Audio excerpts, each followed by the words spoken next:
Gilbert and Sullivan is my middle name, and my middle name is my last name. And we are here today on behalf of Forbear Theatre to explore the magic of the Gilbert and Sullivan operas by very pedantically ranking every element of them. I just suddenly had the thought, wouldn't it be funny if I just had like glitter in my hands and had gone, the magic, and you go, oh god, my eyes! This is Marisa. You might remember Marisa from my soprano arias video when I was in New Jersey, but we're not in New Jersey anymore. No. I have crossed the pond, and we're here in London to talk about the Showstoppers. What is a showstopper, Marisa? The Showstoppers are at least why I come back to this stuff. I would say that the Showstoppers would be described as great music, great harmonies, walls of sound, usually almost all, if not all, of the whole cast is involved. The whole is greater than the sum of its parts, double choruses, big dance numbers, great tunes, the stuff you remember at the end of the show. We've picked 15 of them, and we decided that if you were going to rank all of the songs in every single GNS opera, are you going to do a video about that? Yeah. There will at one point be a video about that, and I bet that these 15 songs will be 15 of the top 20 songs of all of them. Because so you have to consider that if we're giving one like, we're actually marked music out of 30 this time, but if we're giving one like a 20 out of 30, which actually in this case may not be such a great mark, remember that if I was probably rating it against the songs in the same opera, that they're all going to be like 18s, 19s, 20s. So we've deliberately kind of like spread the scores as much as we possibly can to try and rank them. But these are all winners in their own operas, and they are all utterly perfect and brilliant in their own way. And to say that we're splitting hairs here is an understatement. So these are all of your favorite tunes, our favorite tunes. It's an embarrassment of riches. Buckle up. Let's get to work. So, our parameters for this video. We have given a mark out of 30. For music, we felt like the music was so important, and it's going to be kind of out of quite a high score that we didn't want to, we didn't want to be weighted in favour of anything kind of really other than music. Is Kitty licking the donut? Yes. I have a cat that likes cake. I mean, who doesn't? But Yeah. Do you like cake, Kitty? Isn't that right? Are you swallowed? yes, I am swallowed. Are you swallowed? I am swallowed. Did you swallow? No, I had the soul. Marks out of 30 for music. Then we're doing a mark out of 10 for lyrics, as we often do. Now here is where we really had to think a lot about these scores, because I think our first iterations of this list came out a bit weird. Already, like, songs that we love are coming bottom, and that doesn't feel right. But it's because, as I say, all of these songs are absolute winners, and we pretty much have no bad things to say about any of them. It's just that some are a slightly more god tier than others. That's all it is. Dramatic impact we've given out of 10. Emotional / comedic potential we've given out of 20. And narrative progression we've given out of 10. I think that sometimes these showstoppers are just like, wham, this is stuff happening and we can enjoy it. But sometimes not only that, but the plot also advances. And I think that's a plus. So where I think that characters or choruses are just coming on and saying, this is who we are, they get like a nice healthy 6, wouldn't they? Yeah. But then anything that kind of actually progresses the narrative will get a higher mark than that. And actually we have given out I've given out a couple of 10s in this category. I don't know about you. But yeah, I think we should get cracking with these numbers. There are 14, did you say, Marisa? There are 15, actually. There are 15, did you say, Marisa? There are 15. So, what is number 15? Number 15 is from the Gondoliers. Is it? Yes. I didn't know there was a showstopper in the Gondoliers. What could this very famous song in the Gondoliers possibly be? It's Dance a Cachucha. Oh, yeah, that one. Dance a Cachucha. What did you call it? That's why I was really hoping you were going to say it, because I don't know how to pronounce anything, and now No, I'm here just I am in interested. video. No, I'm interested. Well, you know, Gondoliers is one of the 4 shows that I've never done. Yeah. So I've never actually really had to say it. You know, it's totally fair. How would you say it? Is it Cachucha or Cachucha or I think the thing is, like, I always thought it was Cachucha. That's what I said. I always thought it was that. Okay. However, when I was directing Gondoliers last year, I spent the several months preceding me directing it on a theatrical tour. And it just so happened, it was really interesting. We were having a discussion, this WhatsApp discussion, about various pronunciations of words. Because we'd already talked about some Italian words. I'd just be in Italy. And we were discussing, somebody said, oh wait, should it be Plathatoro instead of Plazzatoro? Oh, like how people say, we're like, oh yeah, it should be Plathatoro. It should be that. And then someone said, okay, like, is it Cachucha? And the thing is, when I was asked that question, I was in the lobby of a Spanish hotel. And I asked the 3 people behind that reception desk, I showed them, this was it, where was it? I think we were in, I think it was Madrid. I think we were actually in Madrid. I showed them the words Manzanilla on my phone, and I showed them the title of this song. And they actually said it was Manzanilla. Which is weird because there are not enough letters for it to be that, so that confused me, and I wonder if they actually read a different word, because I thought it was Manzanilla. But I would have... Yeah, so that confused me, but then... And then they, interestingly, they said series or Jerez. Actually, both of those are correct. Okay. So you can say both series or Jerez. Those are actually fine. I think it's Manzanilla. Because they actually said Manzanilla, but I'm not sure if they read the word correctly. I'm confused because there weren't enough letters. But if you're Spanish, tell me why that could have been. But then, interestingly, they all agreed that it's Cachucha. Okay. They all said definitely Cachucha. Which and that was taken I feel like I've from seen Spanish it that way people. sometime. Spanish people in Spain Okay.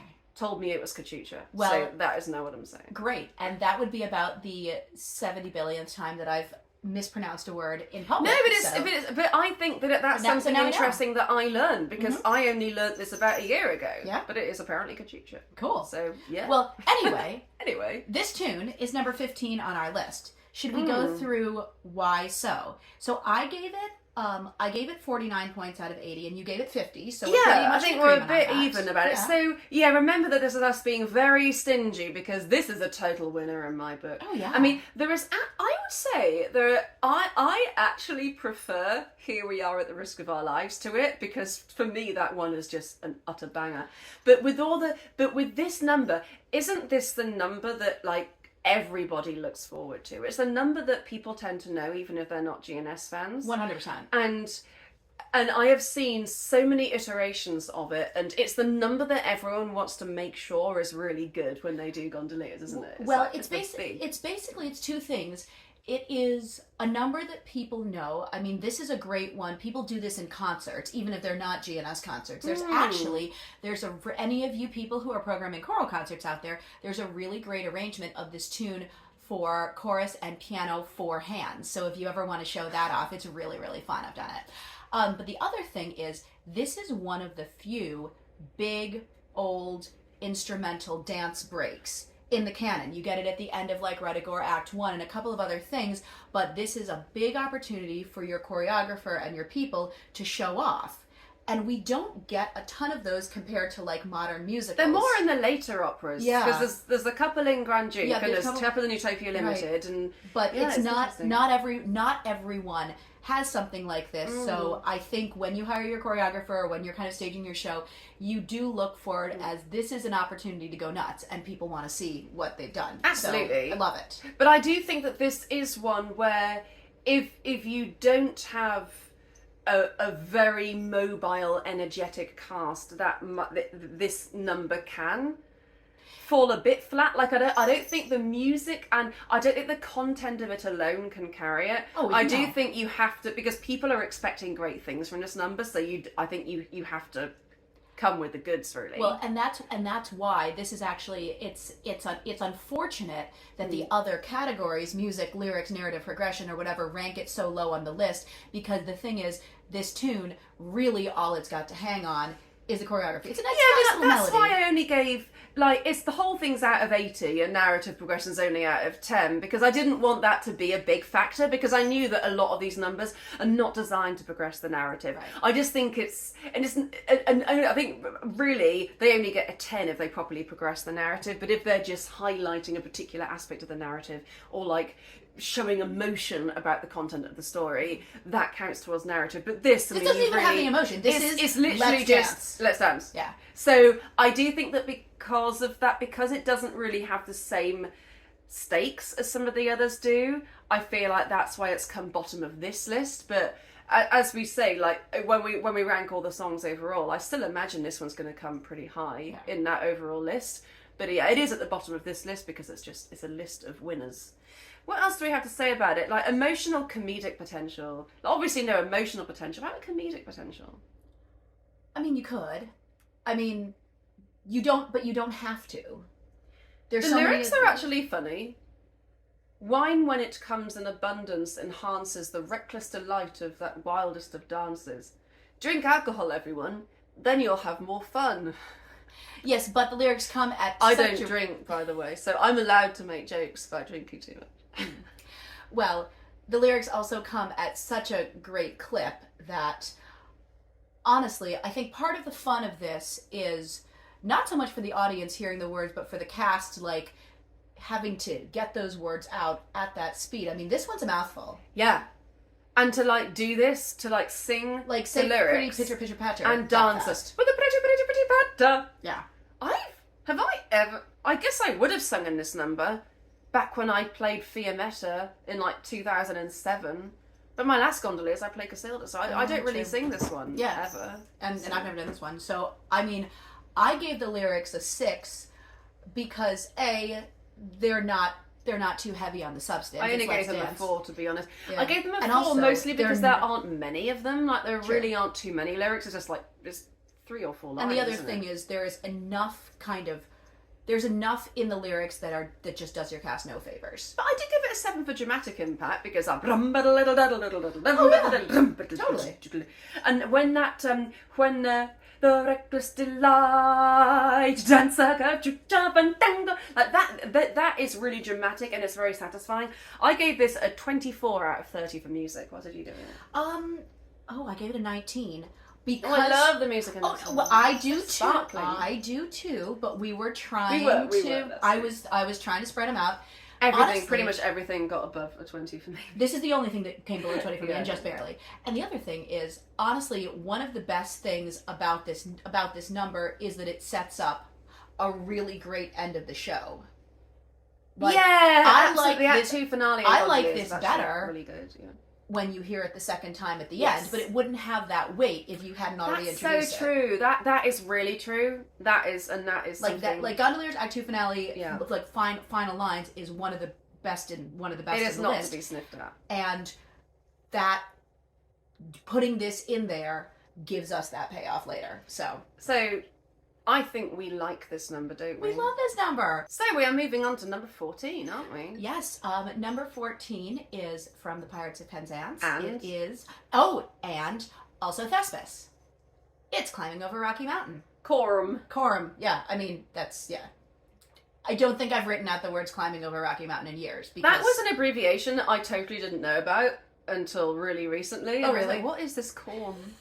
I thought somebody's just misspelling corn. That's a bit weird.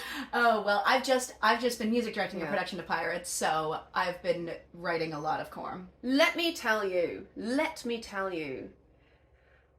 I would consider Climbing Over Rocky Mountain to be maybe my second favourite number in Pirates. I absolutely love this number, and especially since I'm not a massive fan of that first section of Pirates. I like O False One. I love that, and I love Frederick and Ruth dialogue, but that initial scene with the pirates, I find it quite hard to sit through, and I find it quite hard to get into. And so when this comes on to me, it is like a breath of fresh air, and it's so much fun. there's so much opportunity for people to be creative, to be joyful, to be funny. I think it's an absolutely excellent number, and I'm a massive, massive fan of this one. That's so interesting. I love the opening section of Pirates. I find it to be high energy, fun. I'm like super psyched for the minute that curtain goes up. I would say it's probably one of my favorite opening sequences. That doesn't mean I don't like this, but I probably, maybe I haven't been waiting for this in the same way that you have. And in Thespis as well, we've spent about 10-15 minutes with the gods, most of whom are, by the title of the show, quite tired. So it's difficult to play tiredness without seeming under-energized. It's a low energy section. And then there's a fun number. Goodness gracious, how audacious. Like, I almost put that one in this list, but I thought I was probably not really going to do as well because we don't know the music for it. But they got that number, which is pretty cool. But then you got this quite slow duet, and then suddenly this song brings the Mortals on, and like, great. Finally, a chorus that I'm really interested in. So it also plays a really important part of Thespis as well. It comes in at about the same point of the show. Mm-hmm. Like, this number is such a pick-me-up. Both times it comes in, I love it. And of course, the Thespis version has the added benefit of better harmonies. But yeah, there are some harmonies in it. Yeah. But there's also something just that really slaps about that let us get all in unison. Well, the other thing that's cool is there are going to be a couple of songs that come further down our list that are your traditional double chorus, where one group sings one tune and the other group sings the other tune, and then you put them together and they work.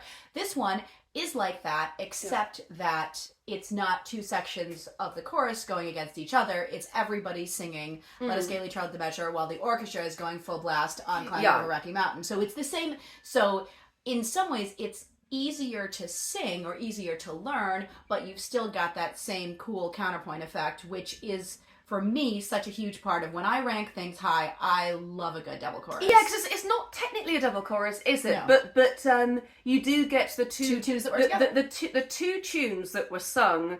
One of them is played, and then the chorus sing over it, don't they? So it's kind of the egg. The precursor to the double chorus, not the egg. Well, because, you don't... Do you have any real proper double choruses in the way that we think of them before this point? No. Do you know... Okay, here's a test for you. Okay. Do you know how many double choruses there are in the canon?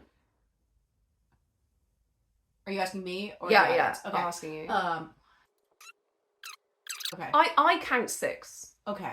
And the thing is, but like, we think that it's like, this big thing that is in every GNS show, and I can literally only count 6. Welcome Gentry. Yeah. Foeman. Yeah. Tower Warders. Yep. Doleful Train. Double Train. Technically, I love a jolly rattle, love a complicated battle where Nanga spreads his wing. Technically, that's one. Fine. I didn't think of that, but yeah, I'll give you that. And then, I'm sure there's one more. What's the other one? How would it not be on this list if it existed? Surely it would be. Okay. Gaily Tripping! Oh! That's what it is! Okay, Okay, so that's the 6. So if you can think of any more than that, let me know, because those are the only ones I can think of. It's possible there are some more kind of hidden in finales. Because actually, rend the air with thrilling, and walls of fences scaling promptly we appear. That's probably one. So that's 7. Okay. But like, can we think of any other double choruses? So that's when there's a tune that's established, another tune is established, and then those two tunes are sung together. Mm-hmm. Like, so that I can only count the 7. So if you can think of any more, let me know. It'd be great to hear them, because I wanted to have double choruses on a list on their own, but then there weren't that many. Yeah. So it was nuts to me how there were so few of them. But this is like a precursor to it. So, I think that it did rank relatively low on this list. Maybe it suffers from there only being kind of higher voices in it. But then again, in Thespis there are low voices and it didn't seem to help it.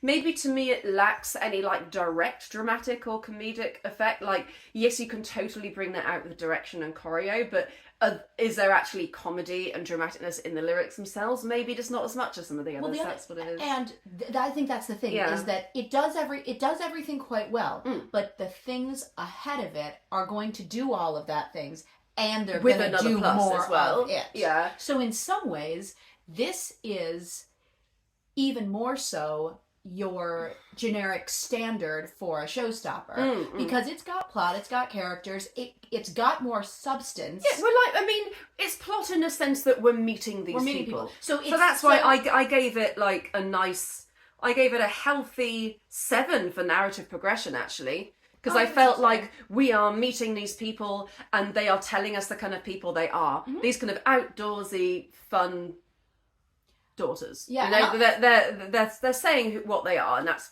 fine. That's and I'll tell you, in the show that we just did, I think that consistently, night after night, this number got one of the biggest rounds of applause it always in the show, and well deserved. Yeah, absolutely. So shout out to all of you Blue Hill Trip members who are watching this. That was awesome. What number comes after 14? 13. Oh, but it isn't like backwards land. Or when we're ranking videos. When we're ranking things. Yep, and now for number 13, we have, from Trial by Jury, A Nice Dilemma. Oh, another absolute banger. So Marisa, what is your favourite thing about A Nice Dilemma?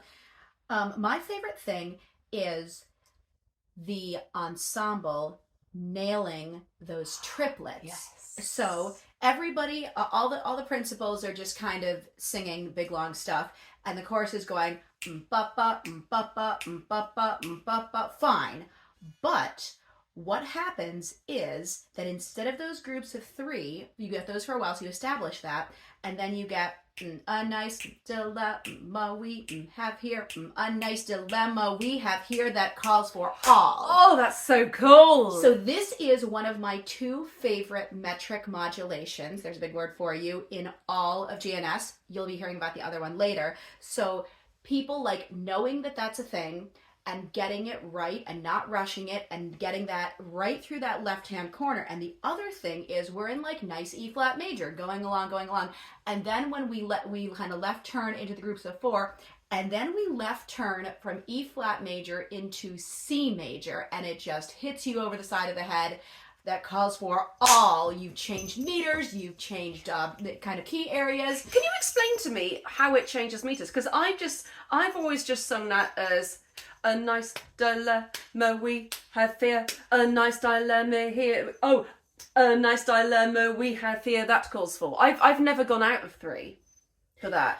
You know why I do? And yeah, but I'm interested because I've always done. That's always where my head is. Okay, so I always tell people when you have to think about the meter of the music, which is ba ba ba ba. Great, groups of 3. You also have to think about the meter of the text. If there weren't music, a nice dilemma we have here that calls for all. So if you didn't know what the tune was, you would naturally put the stress on every 4th syllable in that section. And in the moments where the musical meter and the text meter don't match, the text meter has to win. Wow, so it's like a nice dilemma we have here, a nice dilemma we have here that calls for all. Oh, that's so cool. I like that. So the friction between text meter and musical meter catches up in that measure, and everybody converges on all, which is also a surprise harmonic shift. What did you give the music for this one? 22. I gave it a 27. Despite the fact I love this. Like, I get such a kick out of that big sweeping. I love that. And love it. I was trying to spread them out, and the fact is, I still gave it only a 22, despite the fact that it's got my 2nd favorite metric modulation in the canon. I mean, the other stuff is really good too. Wait, so what's the one from Princess Ida, the Defiance one? Is that your 3rd favourite? Oh. Or is this your 3rd favourite? Ooh. Okay, I have a top 3. I do have a top 3, and now I don't know what's 1 and what's 2. Okay, we're not going to talk about Princess Ida. That goes in the top 3, but that one, the one into Defiance, that's great. Yeah. Super awesome. There is a 3rd, but it's in a tune on this list, so we'll get to it. So anyway, I like that moment. The rest of it is like, it's lovely. It's fine. Oh, I loved singing the council in this one. Yeah. And at this stage, it's joy to be that we can settle it. I love that. Yeah. That was so good. Yeah, this one's good, but to me, the really great, the greatness of it comes from the fact that the satisfaction of getting all those parts together nice and clean, because it's really easy not to, and you're going to have to be disciplined. You have to do it slow, and everybody needs to know what's going on and why it's important that you hit these syllables and not those. So. Do you like a nice dilemma? Mm-hmm. Da da dum, and then you get this chord here that we have here. I just think it's so exciting. A nice dilemma. We have here. I find this whole thing like I am kind of. My heart is going. I am on the edge of my seat with how like I have such joy from just being in the chorus of this and just hearing everyone get it dead in time and just do like a really clean job of it. I love this number. This chord that you like very much, that little crunch, that's called a half diminished chord, and they're we don't scratch there, do we, Daenerys? So it's appropriately tense. Ooh, things are getting tense. Do you want to sit here, Daenerys? Come on. Yes, Daenerys. Come on then. Come on. Yes. Oh, there we go. So yeah, this is a great one. I love a nice dilemma. What else do we have to say about it? Yeah, but like dramaticness, I gave it a 6 out of 10 for like dramaticness. Me too. Because I think that even though it's like only about a marriage which neither of the parties seem genuinely invested in, it seems to be more, Angelina seems to be more after financial reward than anything else. So I don't really believe that like the emotional stakes of Trial by Jury, but I do think that it's got a bit of comic potential. I gave it a 13 for emotional / comedic potential, because I feel like the fact that they're getting so flustered about something which is quite low stakes is in itself quite funny. Well, and the other thing is, when we get back to either the lyrics or the narrative progression, it kind of doesn't have any. It's, oh, we've got a problem. This is a problem. To me, this is a fantastic number, but it does just seem mostly about the satisfaction of getting the music right than about the story of Trial by Jury or the characters, which I never mind in the moment. It's still my favourite number in the show by 100%. A country mile. Yeah. I mean, having said that, the Ushers song, I love. The Council song, I love. But this one probably is my favourite. Mm-hmm. Oh, certainly. Mm-hmm. And the Ushers song came first out of the bass arias. So, and I prefer this song to it. So, yeah. Well, the Usher song is the one you go home singing. You don't really go home singing the chorus part to A Nice Dilemma. Oh, I do. Of course you do. A nice dilemma we have here. A nice dilemma we have here that calls for all our wit. Now you're okay. So we are on to number 12. Yeah, we're on to number 12. And you can tell me which that is. And number 12 is from RUDDIGORE. Is it? Yeah, it's Welcome Gentry. Oh. How is this number 12? I love it so much. It's the one I've been singing for days. I love it so much. Oh, we love all of these. What's funny is that my boyfriend is going to be in his first full-scale GNS production for this Savoy net production of RUDDIGORE, and I have been hearing him every moment of the day and night. He's practicing. He's practicing really hard, and that is a really hard bit. There's simply a listen. That bit that I didn't know what that was, and I've not actually sung in the RUDDIGORE chorus for this song since 2006, so I'd completely forgotten what it was. So I was trying to help him.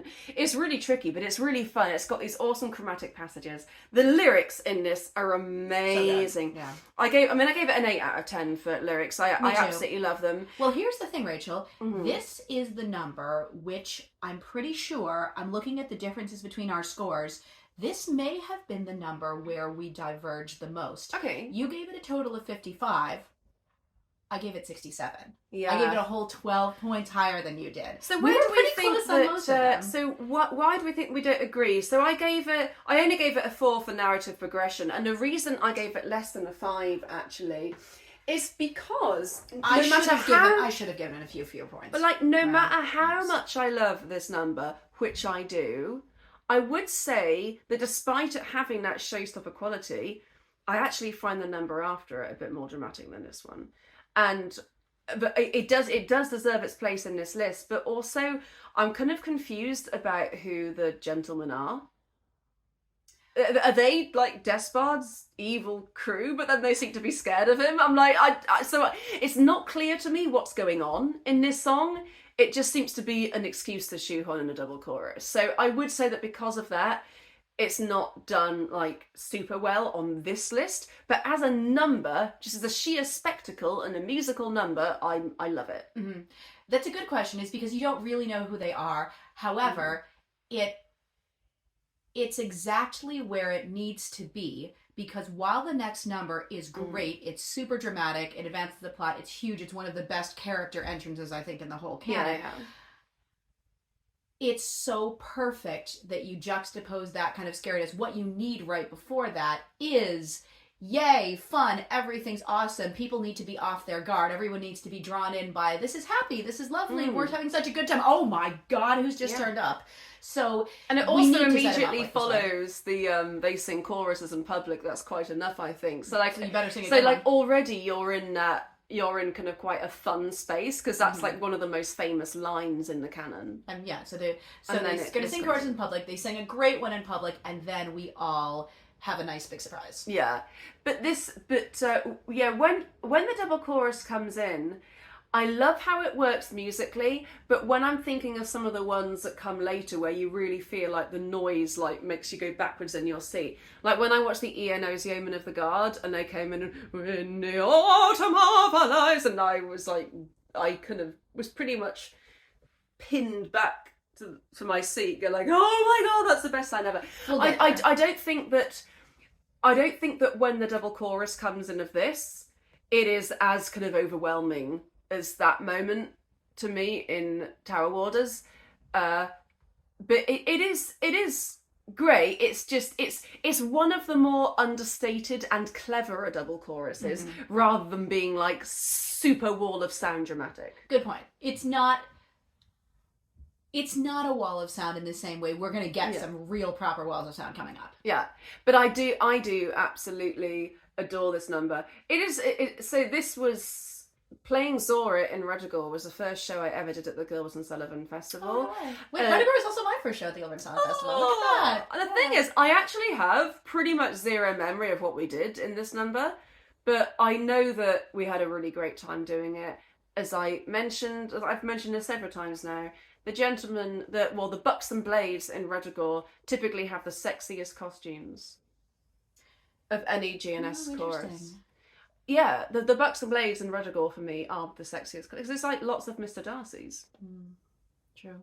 And I'm not the kind of person that really fancies celebrities, or any fictional characters. But I don't think you're going to find any living, breathing person who doesn't even slightly fancy Mr. Darcy. No, I think everyone fancies Mr. Darcy a little bit. Right. Okay, actually, let's talk about the comedic potential. So, I will say that the lyrics are funny. The lyrics are really the Sons of the Tillage verse, which comes in the middle of the song, so maybe it's not even the one that you think about. But if you listen very carefully, or look at the verse about the Sons of the Tillage, like, ouch. But what's funny is that none of them are there to hear it. The Sons of the Tillage that they're talking about aren't even around. No, they're farming. And I think that would be really funny if that was staged in such a way that when like the bridesmaids were singing this, you actually had like a few like farmers along with all the fancy gentlemen who have walked in. If you also had these like farmers who were like, how dare you? That's really rude. How dare you say such a thing about us? Yep. All we're doing here is getting on with our jobs, trying to harvest our crops, putting food on your table, while you swan around being bridesmaids. Yep. These are the men in this village are so rubbish. They couldn't possibly be our lovers, because hedgers and reapers and carters and keepers, they're not good enough for me. Never a lover for me. Oh, these bridesmaids, they're so stupid. They really are. It's quite funny, but I wish there was more made of how offensive Versus.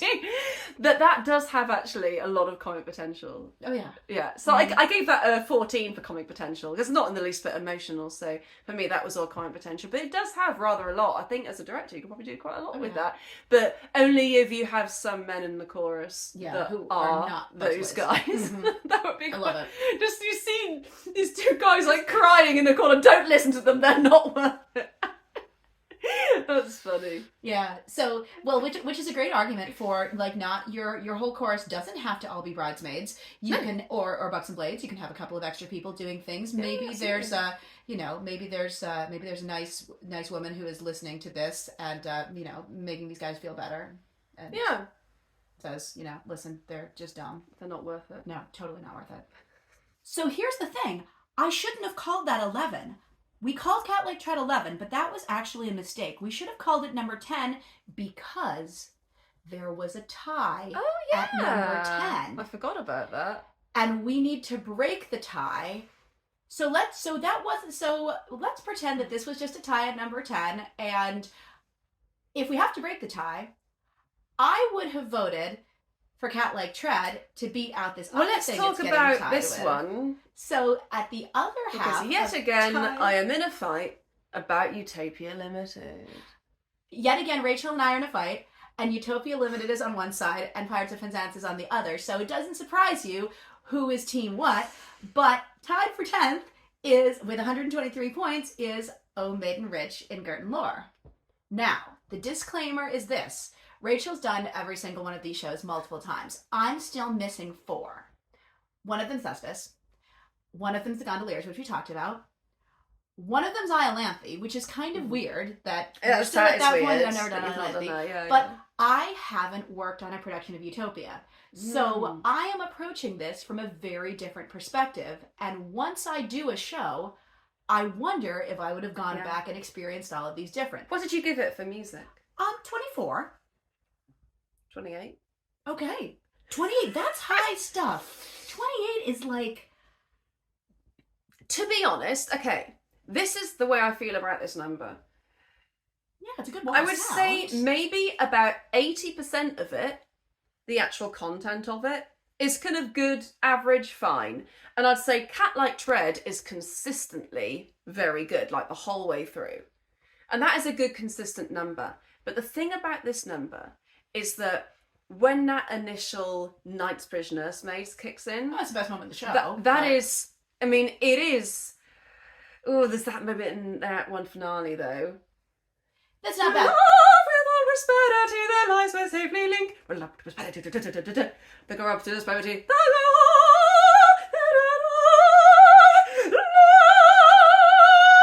That bit, that's so good. But this, I also... This when... It's a good wall of sound. Yeah. How does it first come in? Just as got first I got. The first I got. Got first I got. Knightsbridge Nursemaids.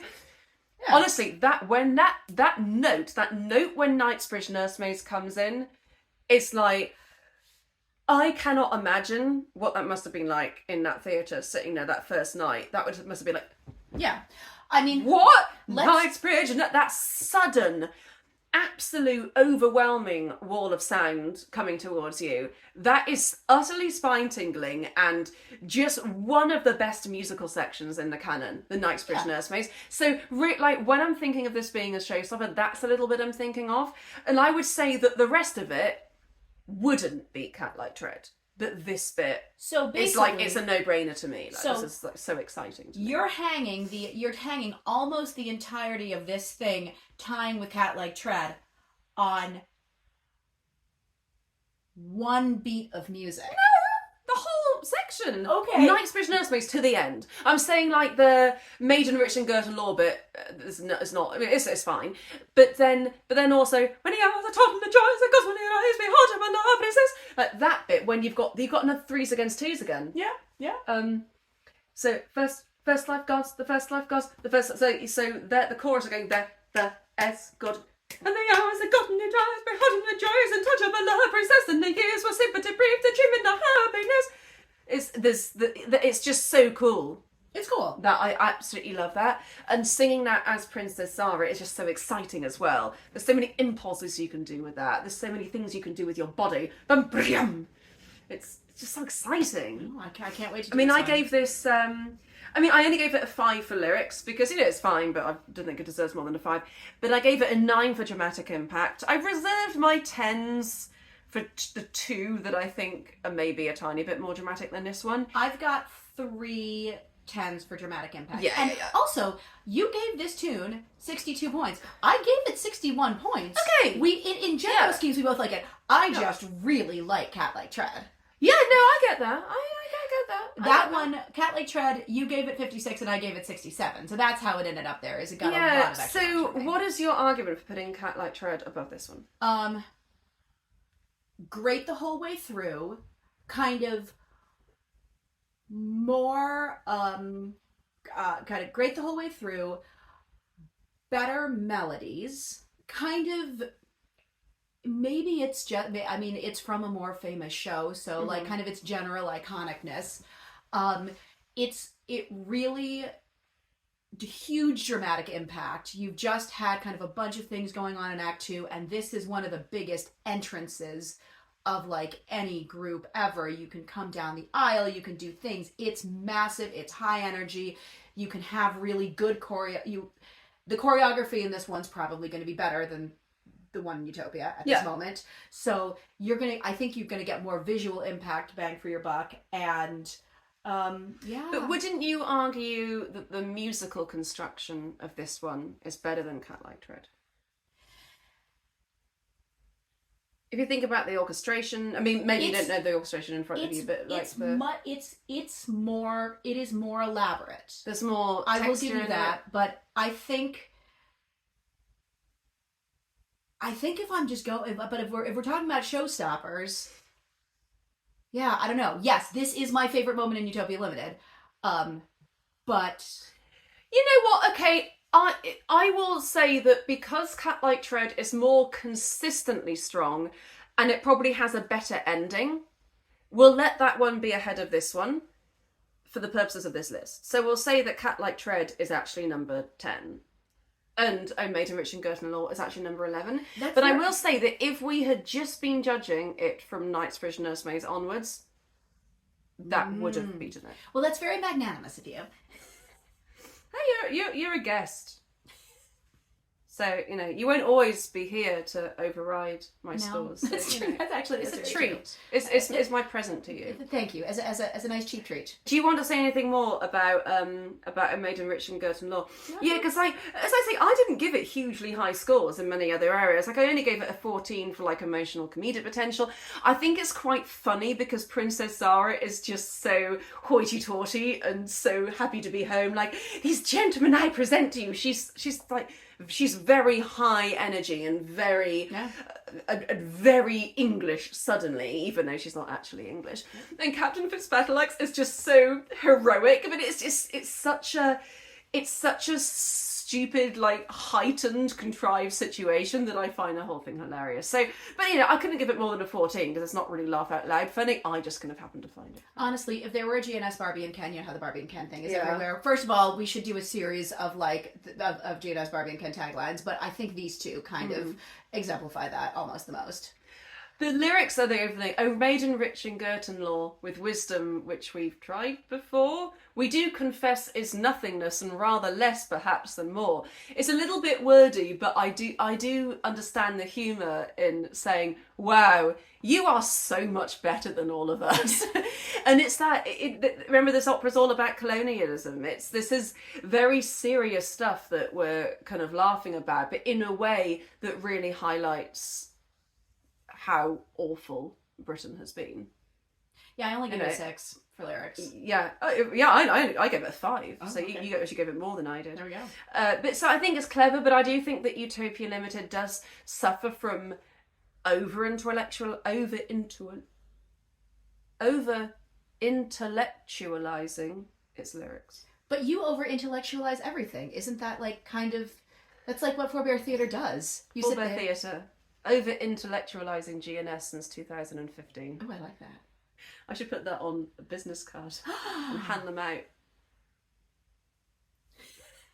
So what number is next? Oh, we're up to number 11. We're up to number 11. And this is from the Pirates of Penzance. Oh, again, another one from the Pirates of Penzance. The Pirates of Penzance is full of bangers, and I think that's one of the reasons that I like it so much. This is what I alluded to when I made my Act 2 openings video, because I believe that Dry the Glistening Tear did not do particularly well, but I made the comment that Pirates of Penzance does have a strength in at least one area, many areas, but definitely one area it has strengths in is it has 3 properly show-stopping numbers in it that are on this list, and that's more than any other opera. And there are a couple that have 2, but this is. This and one I think 3. it made me realize that factors that go into like if what my favorite shows are, I think are things that have generally a high concentration of either showstoppers or like quartets and quintets, because to me that's fun both to sing,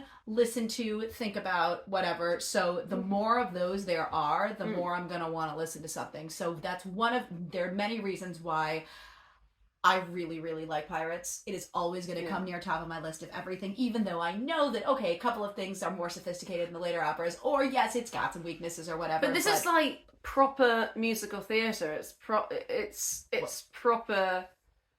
It's like a proper spectacular. Yes. This number. We've even said the number yet. Oh, it's Cat Like Try. Yeah. I remember when I was directing this back a few years ago, Will drew my attention to something which no one had before, which is that lots of the time people get the rhythm wrong in this song because they go with cat like tread, ba-dum, ba-dum, ba-dum. But it's in fact it's with cat like tread upon da-da-da-da with silent dread. Oh, cautious way we feel. It actually should be that, but you never hear it done like that because everyone swings it. I think that when it's done like that, it immediately it ups it. It makes it so much better because it makes it sound more like strong and militaristic and less of a like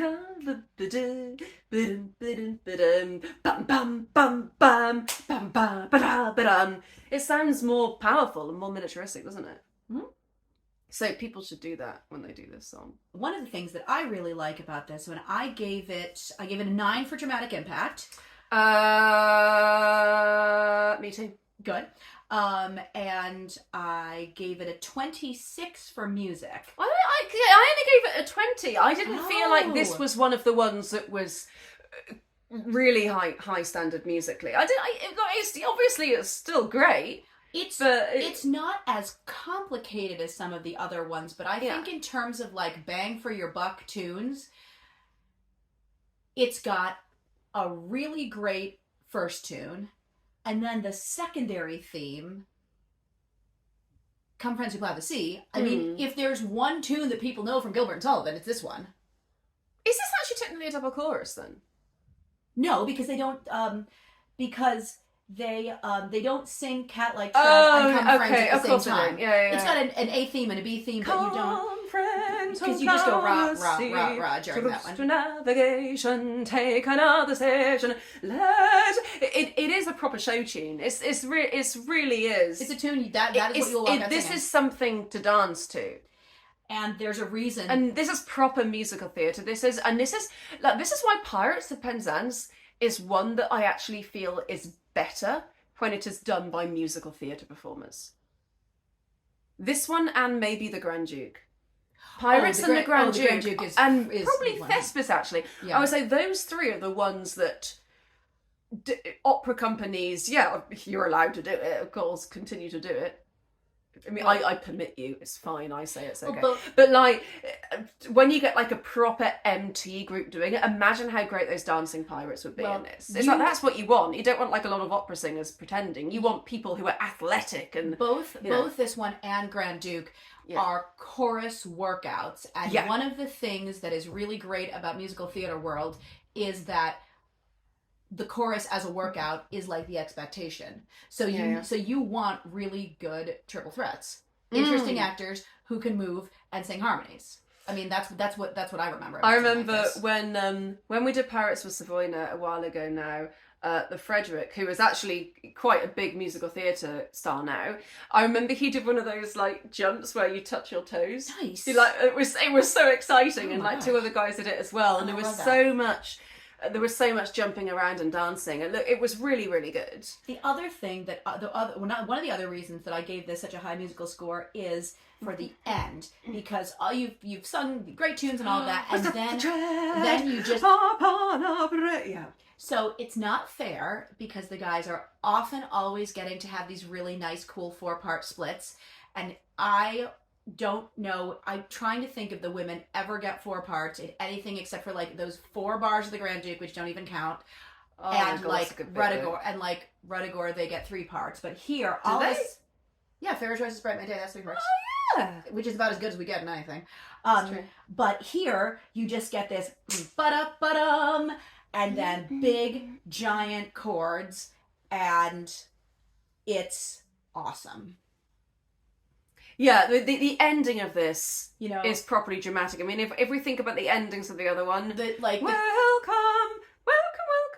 we. it's over. And Coming of a Rocket Mountain has a pretty good ending. Dance of Cachucha, because the play out comes after the ending lyrics, it's not as dramatic. Yeah, this is definitely not the most dramatic ending, I think, so far.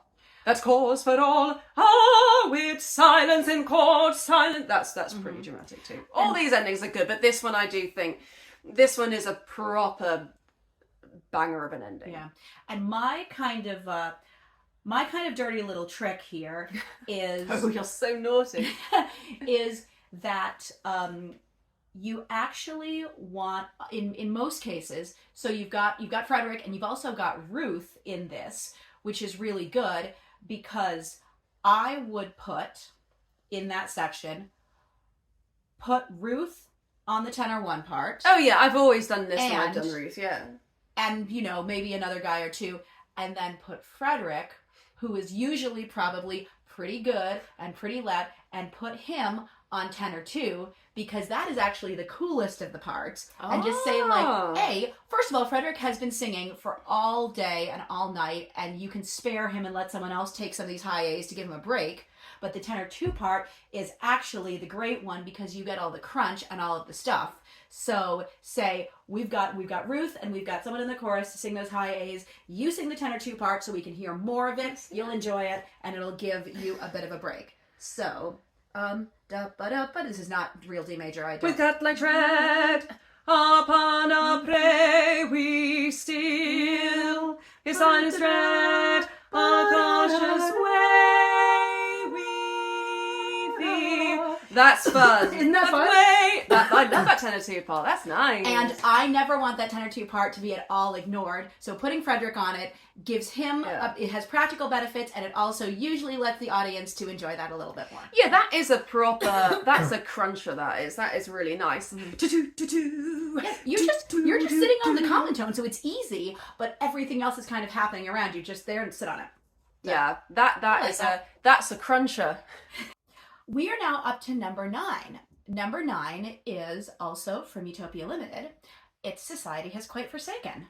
I wasn't sure about putting this on the list because it was only 7 people, but to me, this is one, if you think about numbers that get encores, That's if you go in, I guess, pretty much always gets encores, but never mind the why and wherefore, but this one always gets encores. It's kind of, you kind of have to do encores in this one. It's very traditional to do encores. Yeah. You often get like 2. So it means you often get 5 or 6 verses of this song. Yeah.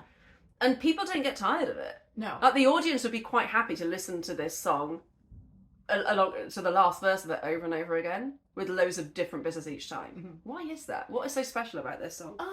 It's super catchy. It's got a perfect opportunity for high impact choreography that doesn't even need to be hard.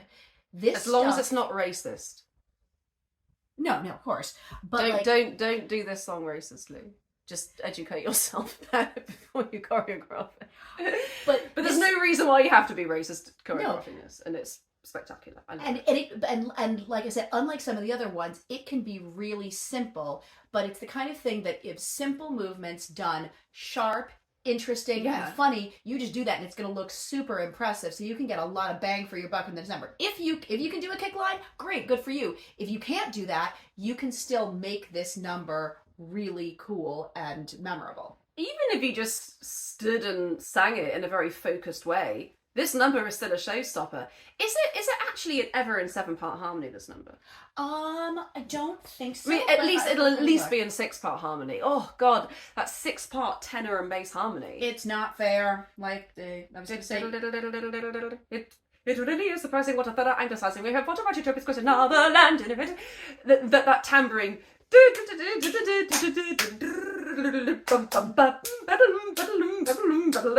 Oh, I love it. Yep.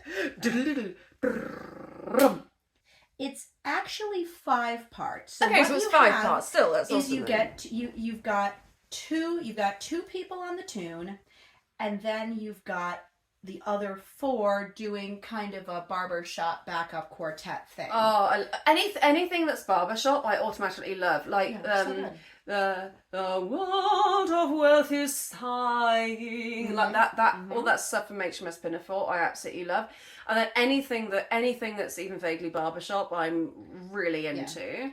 And it's so not fair because half the time you have more women than you do men, and they get all the harder and interesting and thicker harmonies, and the women are literally like in unison or 2 parts, and that's and then you get some companies that take even the few women's parts that there are away from women and give them to men. Can you imagine that? The music is awesome. Yeah. We both absolutely adore the music in this song. How about that satire? How about the content of this song? Yeah, it's good. Lyrics are good.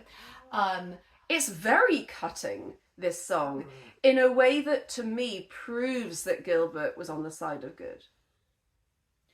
Oh yeah, I mean, when we haven't any slumberies in England, and that is very powerful. In Utopia Limited, Gilbert properly starts to really punch up, and I love that. It gives me chills. Gilbert is absolutely lampooning any sense of kind of British imperialism and any sense of pride there is to be British. He is just completely lampooning. Well, and I love that. And he really kind of covers all the bases. We've got kind of poverty is obsolete and hunger is abolished, and hunger is abolished. Yeah. We're going to abolish it in England.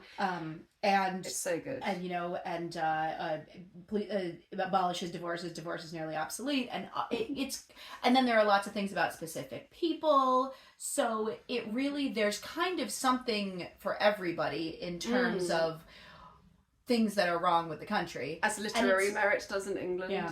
And it's ahead of its time in many of these things. And just or at the same time also like super all of these things are kind of still relevant today.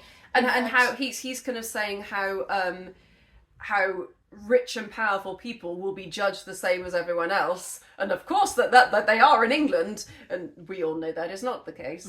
But it's just so clever the way it manages to criticize some of the worst people in society who still exist today. Obviously it's not the same people because they're all dead now and we have new horrible people. Right, but the thing, remember when you guys just did Utopia this past spring, and you did that slideshow with all of the headlines from the news in the last 12 months. I use like headlines from BBC News. So but they're all from the last year. But they're all you had something for every topic on this 1890 whatever list that's literally still happening today and making the news. Like the higher the position, the greater the offender.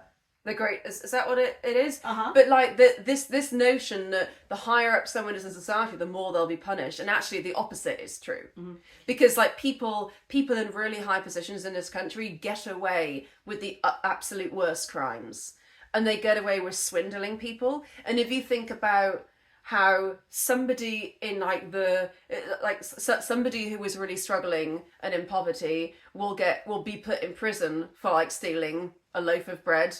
Or would they? Maybe that's a bit harsh. Maybe they wouldn't get in prison for stealing a loaf of bread. But you never know with this country. But yet, when people in upper government steal and embezzle millions of pounds, like tens of millions of pounds in like protective equipment, like during COVID, when people are like channeling money into their friends' pockets and not caring about anyone else, they're swindling us, they're stealing from us and getting away from it. Like, this is what Gilbert's drawing attention to. He knows. He's clued in. I love you, Gilbert. You're my guy. And I think that you probably were, like, if you, as the man you were back in 18 whatever, if you were transported to today, I mean, we'd have to have a few conversations about misogyny, but apart from that, you're my dude. And about racism. But the thing is, I think that had anyone actually talked to Gilbert about that, he would have understood. I think he would have got it. He totally would have done. Yeah. This is the only one. Oh no, I gave another one 20. But I did give this one a 20 for emotional / comedic potential. Wow. Because it's an absolute riot. Because we are laughing about, as I say, we are laughing about really serious issues, and it's quite cathartic, and it's so fun to see him punching up, like punching so roundly up. Oh, I only gave 120. And it's just hilarious. I find this song is so funny. And the potential to and also watching these quite fancy people do crazy choreo as well. Yes, it's like they're having an opportunity to let their hair down and go I a little love bonkers. it. So this one truly deserves to be in this list, and it's probably the only one that's not a chorus number that's in this list. That's true. Yep. This is number 8, and it's from HMS Pinafore. It is. What showstoppers are there in HMS Pinafore? Carefully on Tiptoe Stealing. There we go. And which we've taken up until the dialogue. So I guess it will end after the he said dammy. You know. So this one is really interesting. We were just talking about Pinafore. I gave it, well, where this one stands out to me is dramatic impact and narrative progression. Exactly. I mean, I gave 10 and 8. I gave to those respectively. I gave it 9 and 9, but same thing. Yeah. So this one, more so than most of this, it's at this point where numbers are starting to get 8s and 9s on narrative from me, and I think that's what's going to separate the top echelon from the bottom half. Is all of these things that are great spectacles, but also have serious plot advancement going on. Oh, absolutely. Yeah. And I also gave it a 17 out of 20 for emotional comedic potential as well. 14, but okay. But let me tell you, okay, one of my favourite moments in GNS, and I think this is probably my favourite moment in HMS Pinafore, actually. I mean, I do love the his eyes shall flash bit and the Acme finale, but that's purely musically.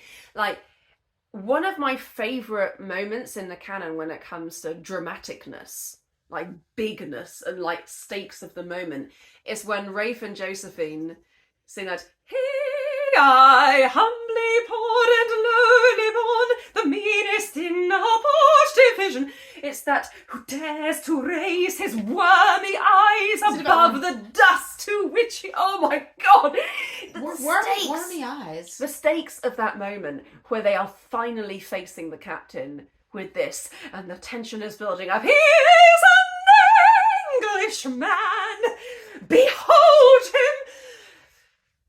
Does that not give you utter chills every time you hear it? It's exciting. I love that bit so much. So for me, most of the marks are actually centered around this bit, and then he is an Englishman. That whole bit in the middle there, but also carefully on Tiptoe Stealing is also an absolute hoot.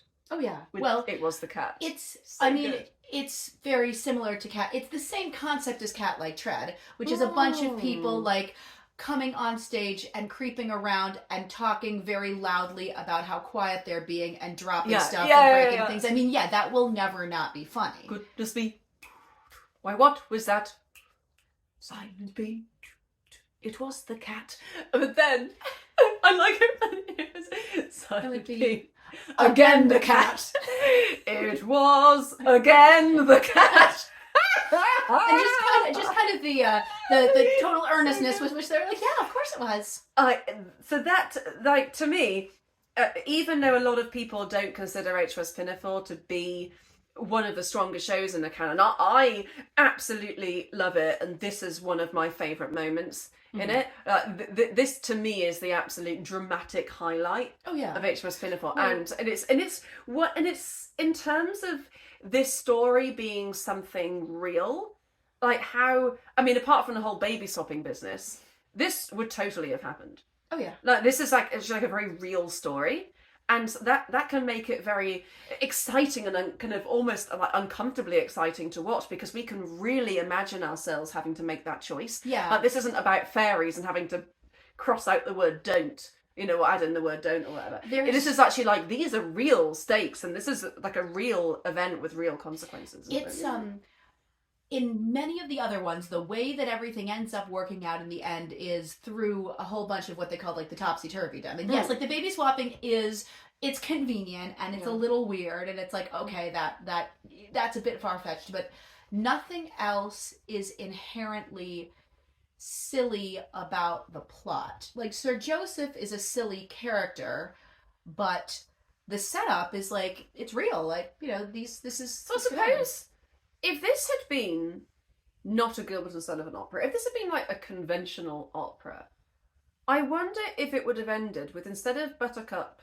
singing her song about baby farming, what if Buttercup had come forward and sung an aria where, amongst everything that's happened, and say the captain was still on stage, she like admitted her love for the captain and sang about that through song to everyone, and then about how that love that she has for him proves that love can level all ranks, and then the captain, his heart is warmed, Sir Joseph hears, and then basically they all come to an understanding and realise that actually class shouldn't exist, and their preconceived notions about class are stupid, whereas actually they go away after the Act 2 finale thinking exactly the same thing they all did at the start, which is that class is a thing that does exist and we should adhere to that. Whereas, I wonder if it would have been better in a way if it had ended that way, but then it's not very good. It's not very GNS, is it? Well, this is a good question. Is if it were a grand opera, somebody probably would have died if it was a grand opera. I was going to say, I don't know if it would have worked. If it were a grand opera, it would have been okay that it didn't work out well for everybody. Yes. We would have been fine with someone either dead or heartbroken at the end, which we generally don't do in GNS. So the question is whether her beautiful singing would have been enough to change this guy's mind. And generally in grand opera, in like a realism type grand opera, that's probably not going to do the trick on him. Or maybe Buttercup would have somehow like got in the way of something and sacrificed herself to make sure Rafe and Josephine could be in love. Yeah. So maybe like Buttercup would be like the one who died somehow and sacrificed herself, and the captain, in seeing that she died and feeling heartbroken, like in that found that he should support Rafe and Josephine. That is a thing that frustrates me about GNS. Sometimes like characters don't tend to really learn lessons, and this is an example of one where they don't seem to really learn the lesson. No. But yeah, I absolutely love this number. What did I give it? I gave it a 10 for narrative progression. I gave it a 9. It's so good for that. I think it got a 10. But I only gave it a 22 for music because I felt it's a bit disjointed. Me too. And it kind of often grinds to a halt. I mean, that bit about the wormy eyes is awesome. But then it's also, well, this one was kind of hard because this is the exact opposite of a tight little tune like Society is Quite Forsaken, because tight little craft. Because this is a very long sequence with, it's got everything in it. It's got Carefully I Took No Stealing, it's got The Wormy Eyes, it's got He Is an Englishman, it's got He Said Damn Me, which is like funny, but it's really, this one musically was a little bit apples and oranges to compare to the other ones. Exactly. It's not as easy to judge musically. I gave it a 7 for lyrics. So I absolutely love this. I think it's definitely my favourite moment of HMS Pinafore. I mean, I love bits of the Act 1 finale, but this is where things get real. It's where the meat is. Think things are getting real. Okay.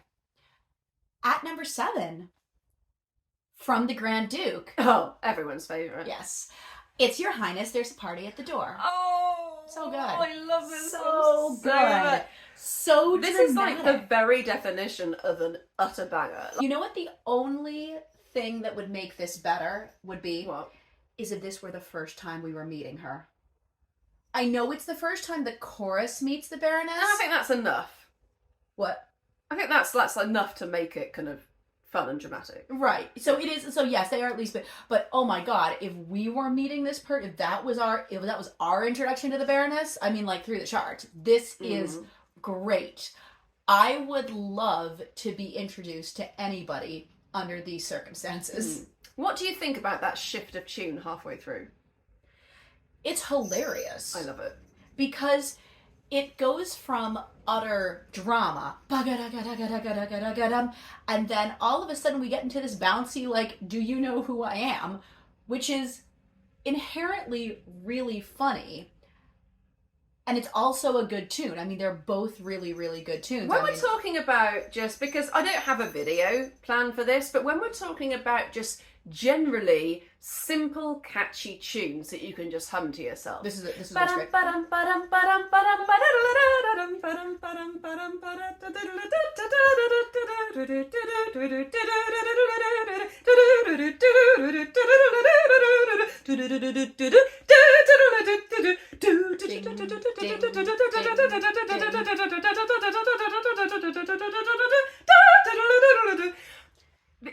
This is probably my favourite song in The Grand Duke. Oh, interesting.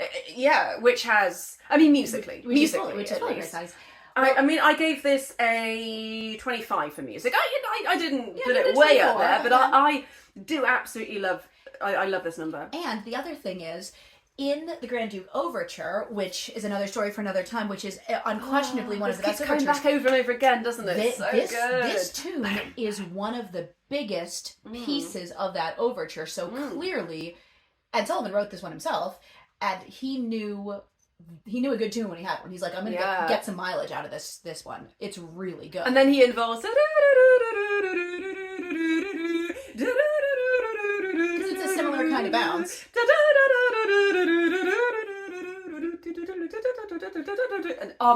And by that time we're so good. And by the time we start with Do You Know Who I Am? We get to, and all of a sudden we're into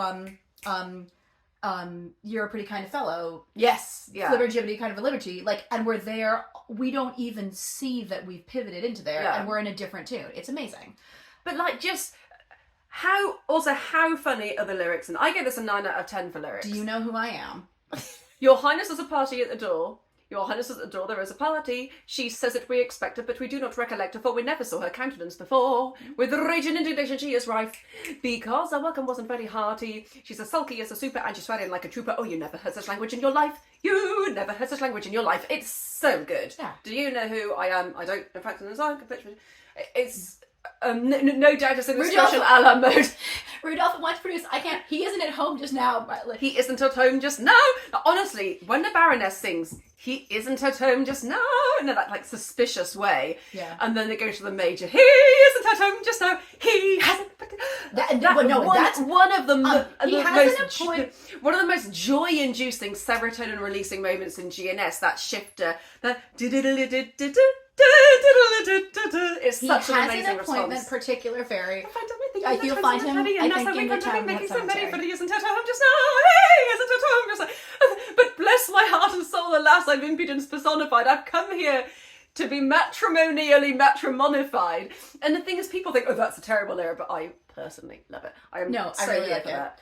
In terms of narrative progression, it's really interesting just how quote unquote musically casually they drop the bomb.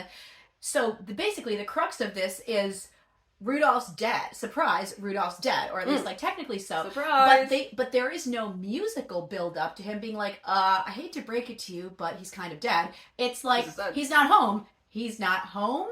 But just now.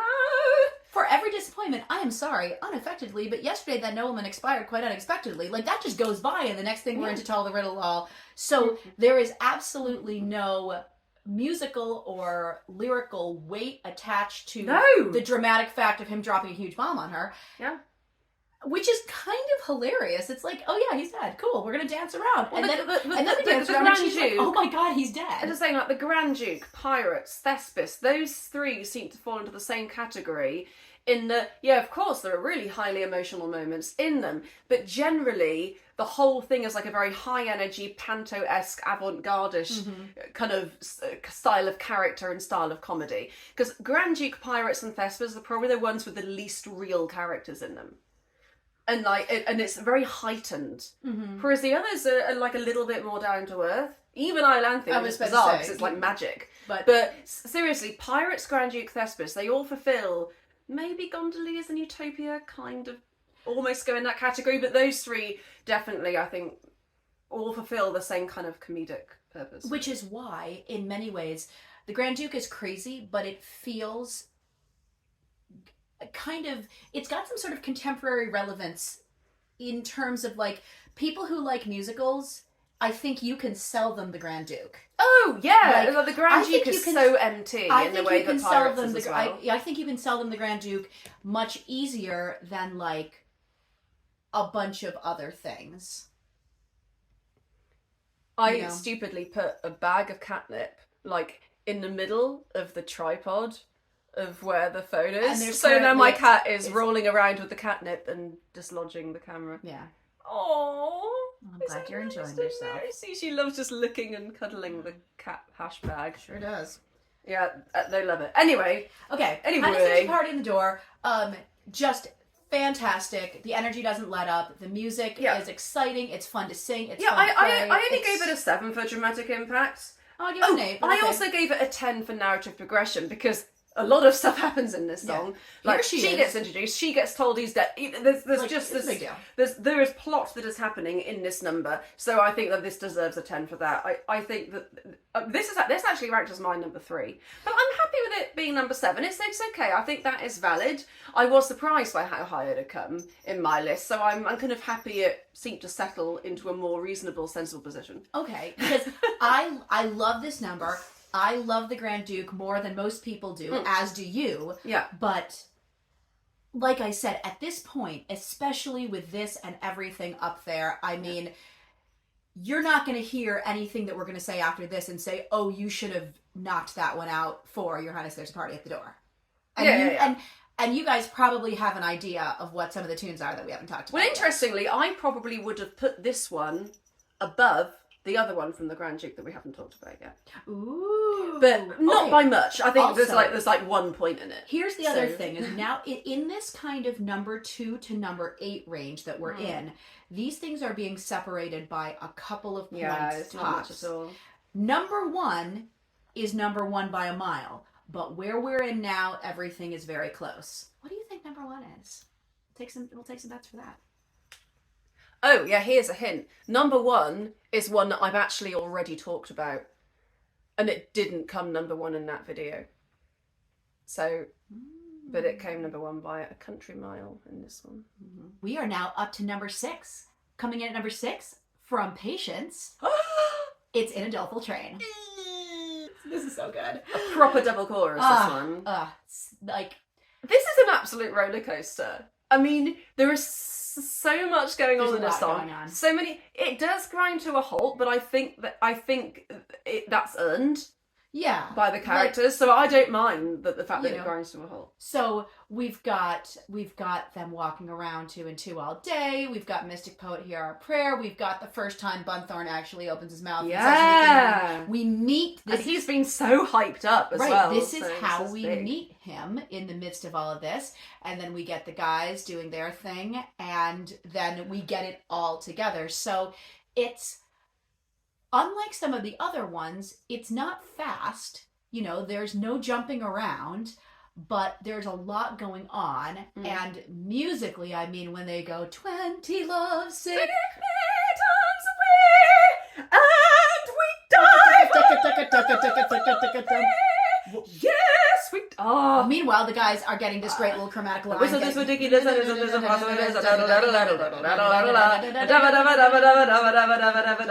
So harmonically, it's, this is a home run. And oh my god, I love it. I mean, I gave it a 27 for music. Yeah, I gave this one a 10 out of 10 for lyrics. Ooh, I mean, I gave it an 8 and it could have gone higher. Yeah, you know, I gave it a very 25 out of 30 for music. You gave it a 27. I gave it a 27. Oh, so. Woo! And dramatic impact. I actually only gave that a 7. I gave it a 7. I gave it a 7. I think that there are some that are a bit more... Right, I gave it a 7 because it's... punchy than this one, I think. And it's slow. It's good, but it's slow. And I gave it an 8 for narrative, although at the same time, we are introducing this massive character who's been hyped up, so that's a really big You know what, moment. I only gave it a 6 for narrative progression, which maybe wasn't, like, terribly fair. I think I probably should have given it a 7, but I don't imagine that would have changed the score, its position. But because I didn't really feel like too much was happening. It was more just we are establishing these people's relationships with each other, which is pretty good. It is pretty valuable still. But I did give it a 19 for emotional / comedic potential. Oh, it's so good. This is so good. I mean, the heights of emotions that these people are feeling, even though it's just ridiculous. I fancy a poet. The fact that they are the way they are, like, makes it super high stakes.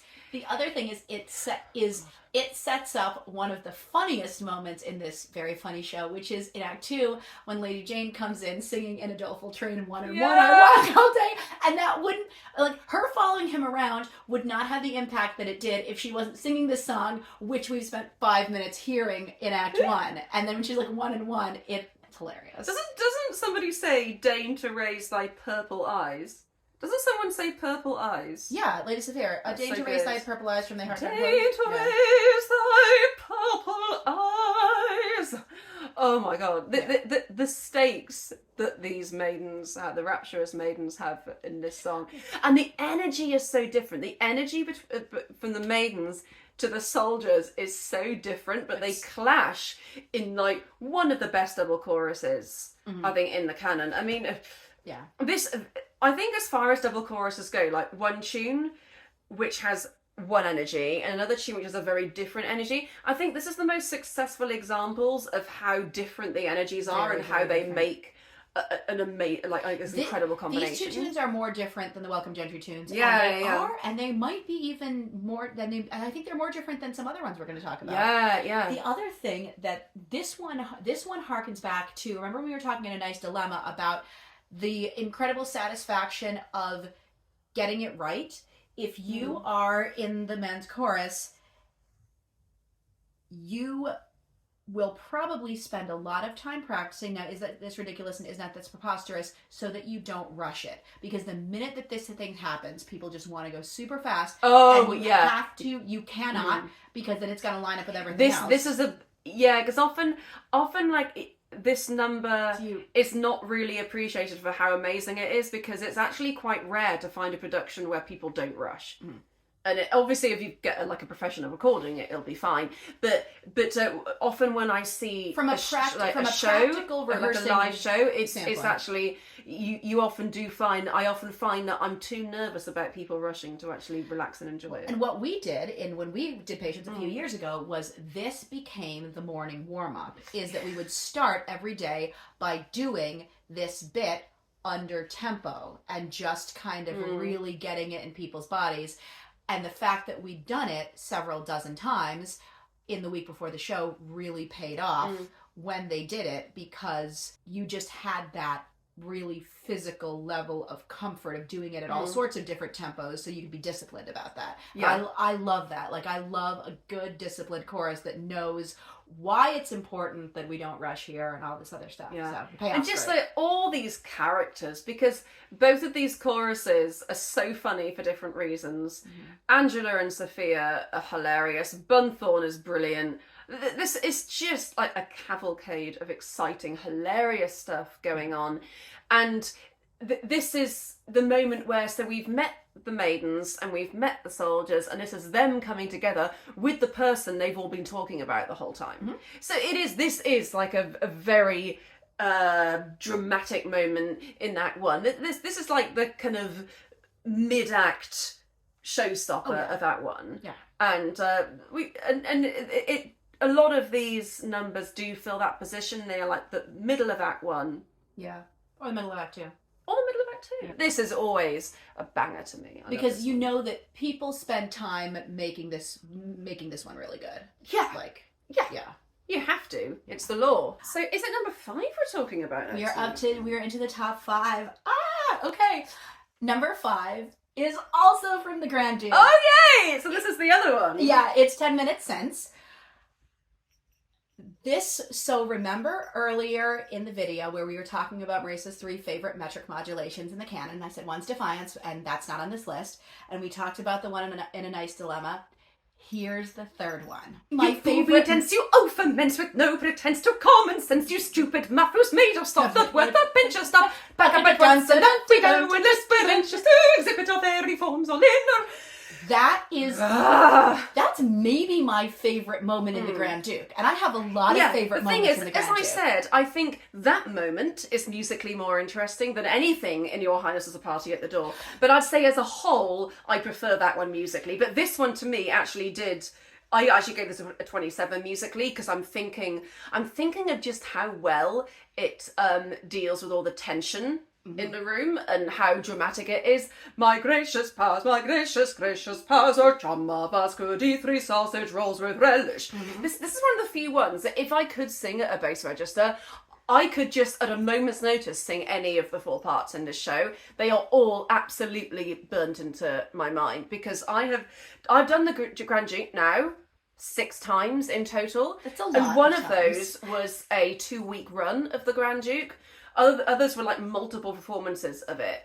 Now, I have done about 20 separate performances of the Grand Duke, and I am obsessed with this number. For the very first time, so when I was playing Lisa, I didn't actually get to sing in the song, but I could really hear every part, and I was at the front of the stage kind of looking around at everyone, so I just got to enjoy it. And I was like, oh, I adore this number.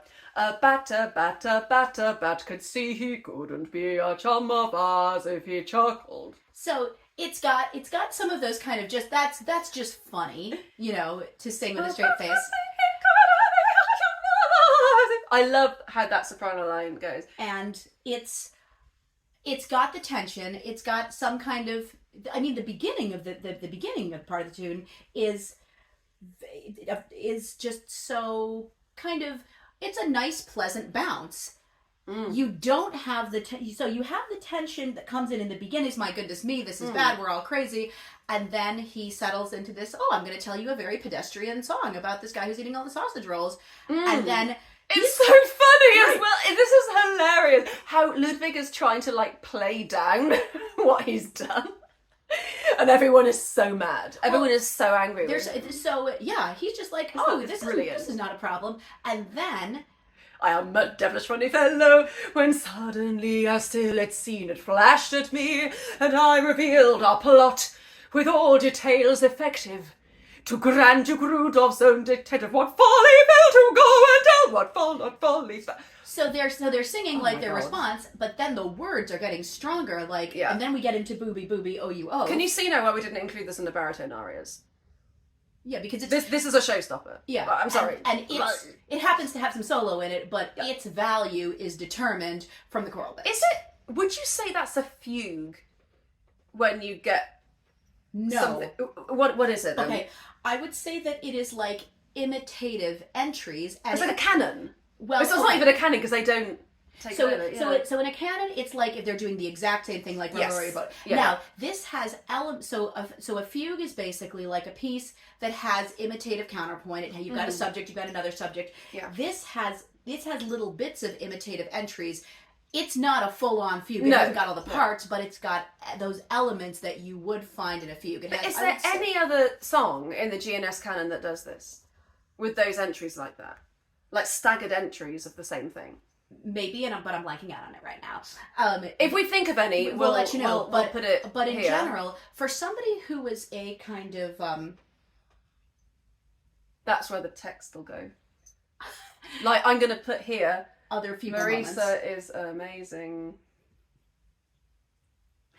But what's interesting is for a kind of highly academically trained composer, as Sullivan would have been in that day, when you go to music school, you learn imitative counterpoint and things. And even to this day and age, for a lot of music courses, you would have to write like a fugue as a compositional exercise. Yeah. So I am no scholar, but he learned this stuff. He just didn't really do a ton of it here unless we find it. Because even though, like some of the ones we even haven't talked about yet, they've got incredible music, but it's all quite expected and quite standard. But this has so many turns in it. Yeah, it does. This is just such an interesting and unique type of song. And it's made even better by the fact that it is hilarious. No, this one is better than Your Highness as a Party at the Door. I totally agree.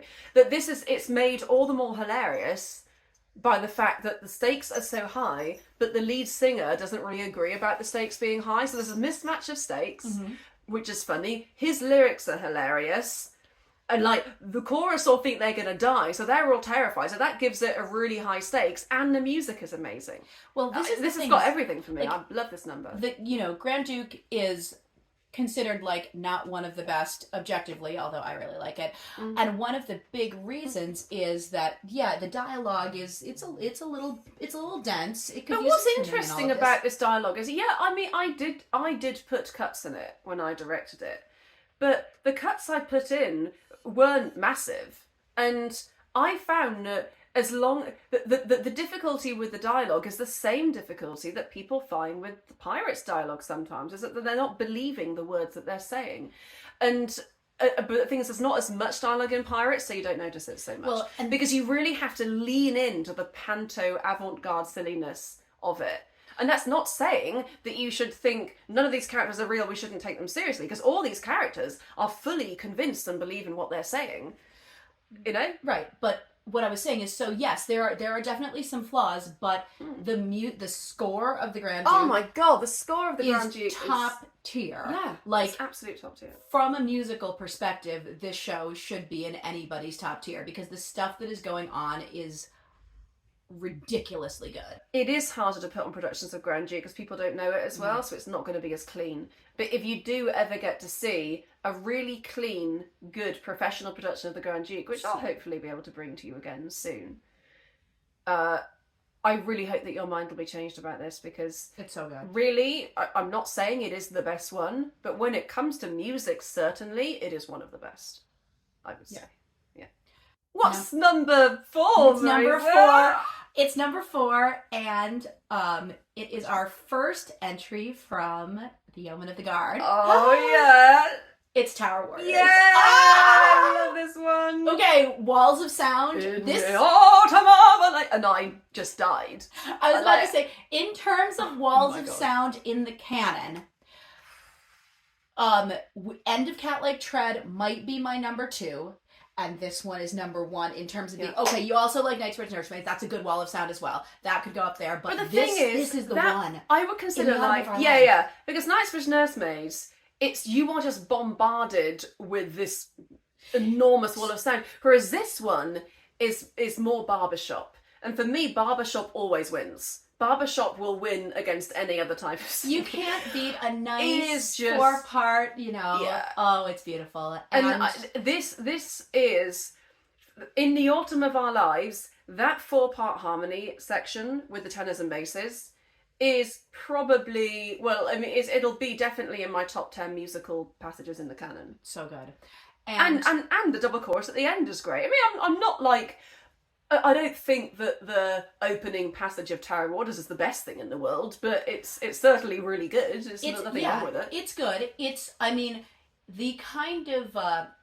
a little bit of a cheat, because the opening passage of Tower Warders is not so much a melody as it is people outlining chords.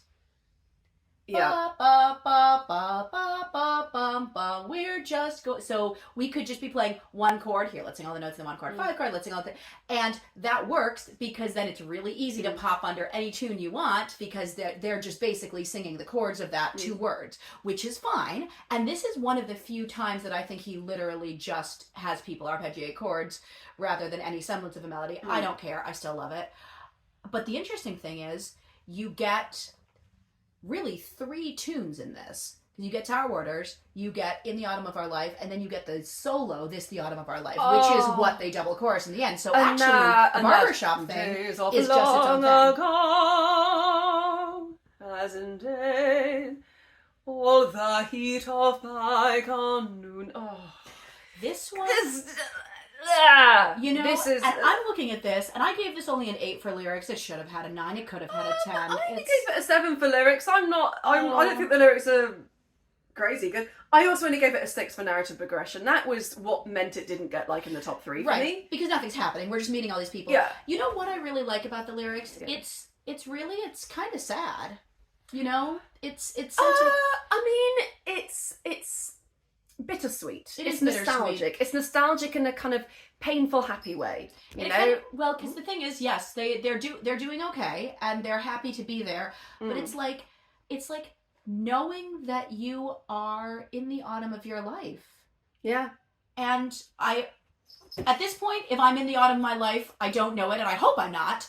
But if you're like 60, you kind of know that at best you're in the autumn of your life. Yeah. And hopefully at that point you are happy with where you've ended up, but at the same time, you know that you haven't got another 50 to 60 years. I don't know. And you're still, and even if you are kind of happy, you know, at that point, you can still be nostalgic. I mean, I'm nostalgic about bad times in my life as well. Like, when I went to China in 2019, I suddenly just coincidentally got really depressed because my back was, I got a back injury and it really flared up there. Were you like, I'm an old person with back problems? And it meant that what I was doing on stage in the show was fine. What wasn't fine was the constant having to bend over to change my shoes, because I was playing Helena and Quinn, so I had to keep changing shoes. And it was like having to bend over and change my costumes. It was really getting to me, and I was just in constant pain the whole time. And in China, like, you can't just buy paracetamol, so I couldn't. They kept trying to give me these herbal pills, and they don't work, and I can't do it. I know that factually to be one of the most depressed I've ever been for like a period of more than a couple of weeks. I was so depressed.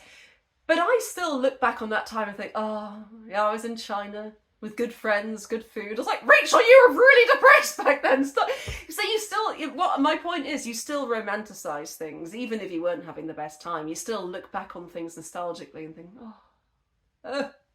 the past. It's bittersweet. It was happy, and now I'm sad that it was happy, but it was sad, and I'm happy that it was sad. Basically, emotions just get in a jumble when we think about the past. I thought you were going to talk about how throwing your back out made you feel like an old person with back problems. And it totally did as well. And be like, oh my god, I'm not as young as I used to be. Oh my god, yeah, I have such back problems. Such problems. And actually, can I tell you the moment I injured my back? The moment my back, like, I got the damage in my spine, it would have been 2013. Okay. No, 2012. Okay. I was rehearsing. I just finished doing Constance and the Sorceress of Oynet, and I was rehearsing for the Oxbridge Opera RUDDIGORE, and there was a potluck IOLANTHE in which I was playing IOLANTHE.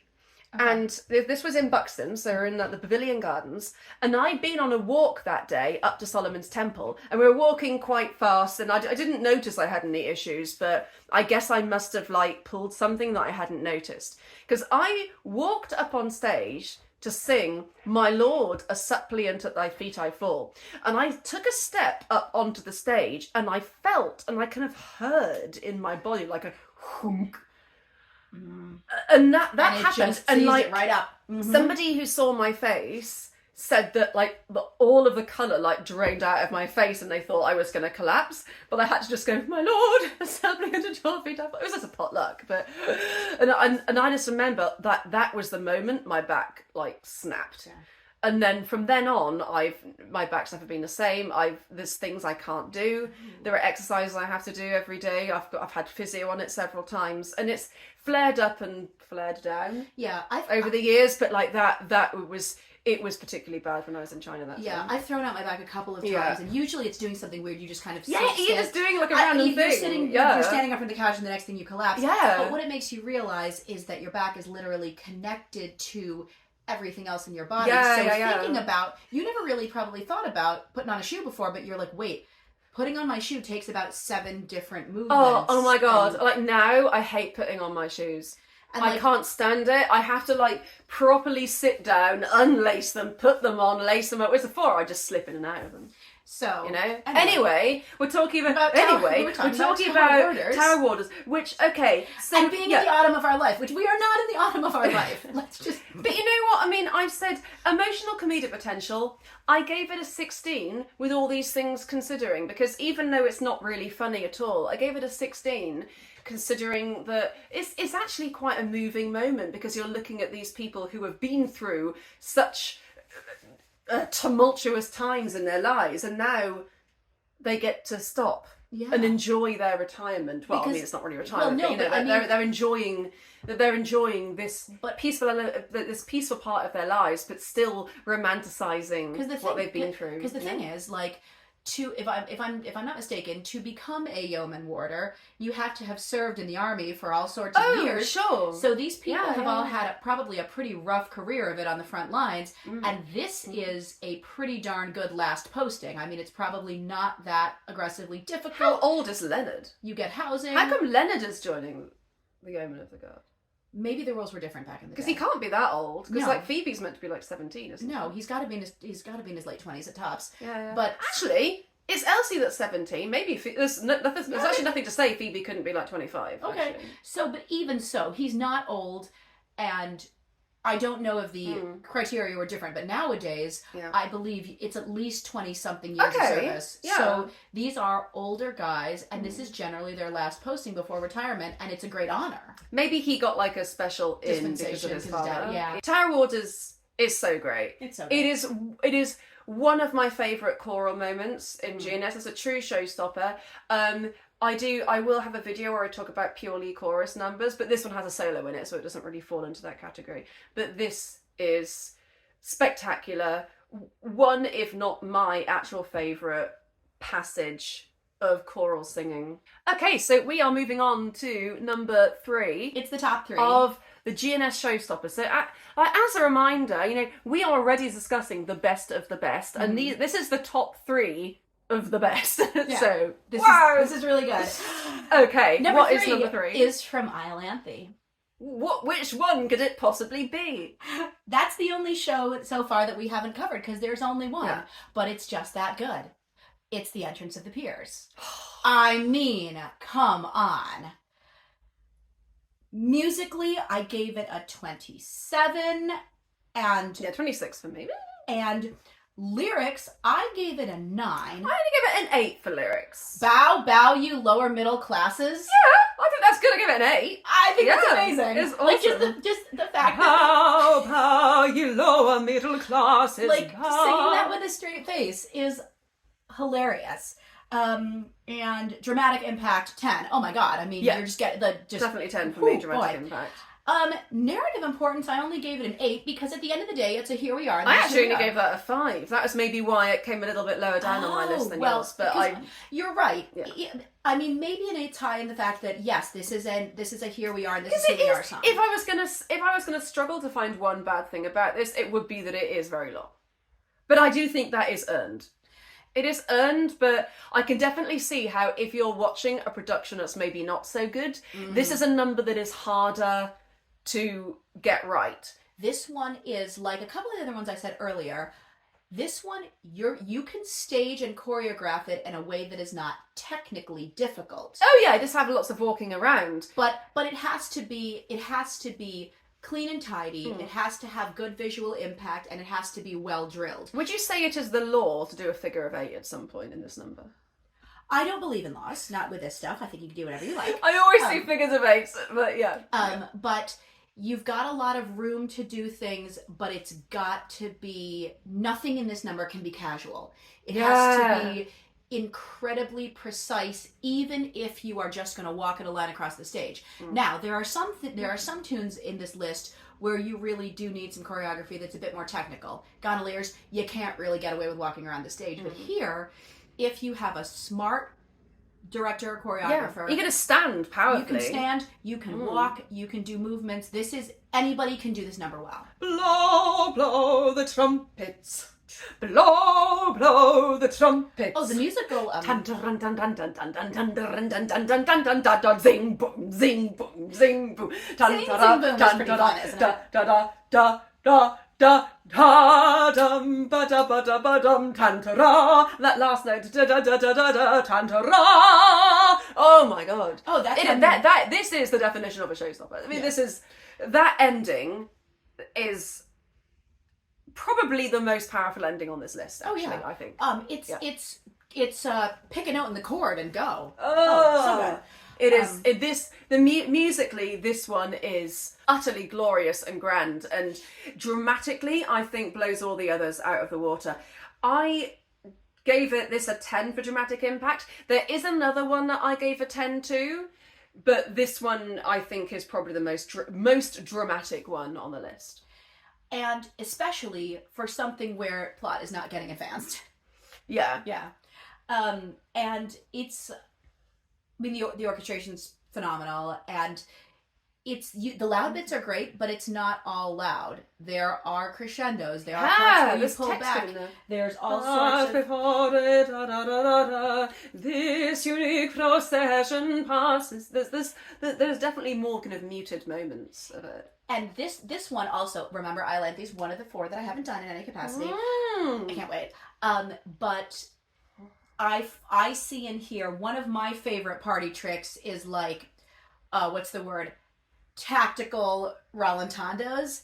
And there are so many places in this where you can play with the tempo and do those things, and it'll be, I can't wait for this one. So emotional comedic potential.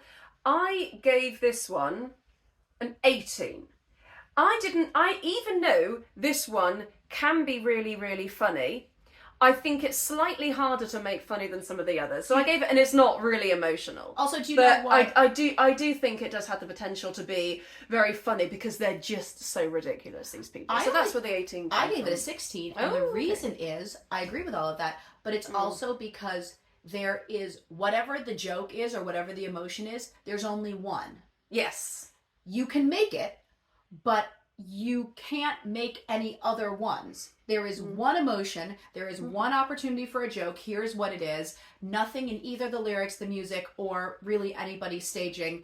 It would be very hard to put anything else in there. I actually put a whole narrative into it when I did IOLANTHE most recently. So like they all came on with coffee and got their robes put on. They sing to the audience, they have their photo taken, they kiss a baby. Like they make it rain with money. There's loads of stuff going on. You'd have to invent a lot of stuff going on if you were not going to do high precision complex choreography, because otherwise it's long. It is super long, so I do think that it is quite daunting for some directors, and this can be one that people struggle with, but ultimately, like, even if it is just sung very powerfully, it's amazing. And this is probably one of the main catfight. Serpent, we don't jump on Kitty and bap her, okay? It's one of those ones that it's a big favourite of GNS fans, and it is also known by people who aren't particularly GNS fans. But this is one that if we were to go to the GNS festival and play this at the festival club, like everyone would know this, everyone would be happy to sing it. It would be like a proper crowd pleaser, this one. And that's more than justified. Totally. So which one of these songs is number 2? We are down to the top 2. Number 2 is from the Pirates of Penzance. When the Foeman versus Steel. But this, I mean, what an absolute classic. It's so the good. most classic double chorus. Of anything. It's probably my favorite So we had this running joke when we were doing Pirates that we'd do a song and I'd say, oh, this is my favorite song in the show. And they were like, you just said that about the last one. So I was like, yes, everything is my favorite song in the show, but this one's really my favorite. Yeah, because the thing is, even though I would say that Climbing Over Rocky Mountain is probably like one of my favourite bits of the show, I think that's just because of my aforementioned slight dislike of the first section. I'm just so relieved that that's come on. But yeah, Foeman is obviously my favourite song on the Pirates of Penzance. I mean, it is just one of the best songs in the canon. And especially that last section with the double chorus in it. Go ye heroes, go to glory. I get so much enjoyment from singing that Mabel section as Mabel. Go to death and go to slaughter, die at every Cornish daughter with her tears. It's so funny because it's yet another of these amazing moments where the stakes are all mismatched and where people. The people all on stage singing have completely different perceptions of what's going on.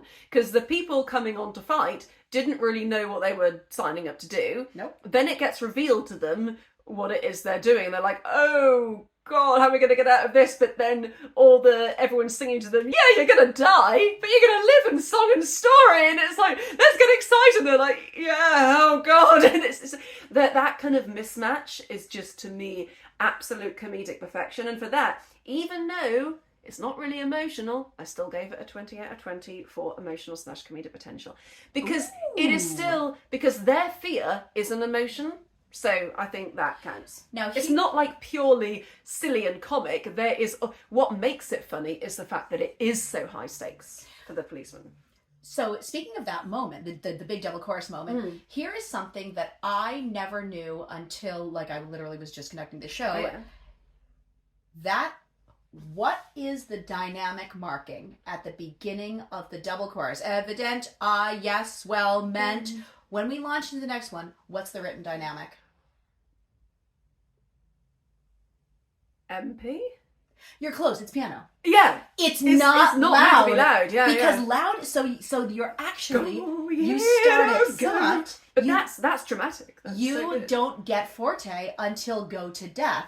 So what you have to do, if you're doing this show, people are going to want to sing this big because it's exciting and this is the point we've been waiting for. So you would really have to consciously keep a lid on it for those first 8 bars.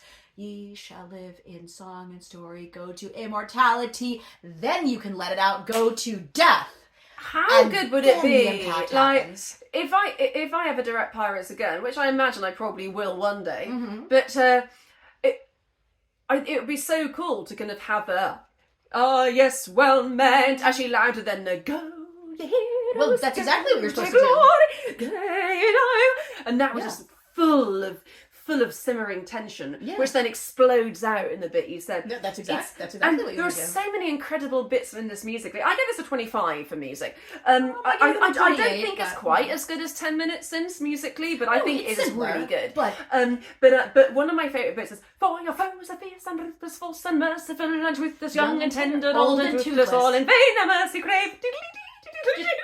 Just the fact that toothless. So good. Toothless. But that bit is so threatening and so out of nowhere. Like, I love how this isn't just like verse, chorus, verse, chorus. It's such an unusual structure. It's great. Yeah, you get a little bit of everything.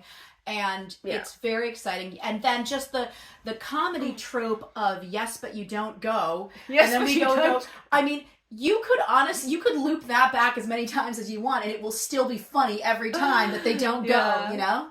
They do it several times in the Broadway version. I think it goes around again and again. Exactly. But there is a reason why this number is iconic. It's one of those numbers that fully deserves to be utterly iconic. Like, 1,000,000%. Yeah. It is one of the best numbers in the canon. Full stop.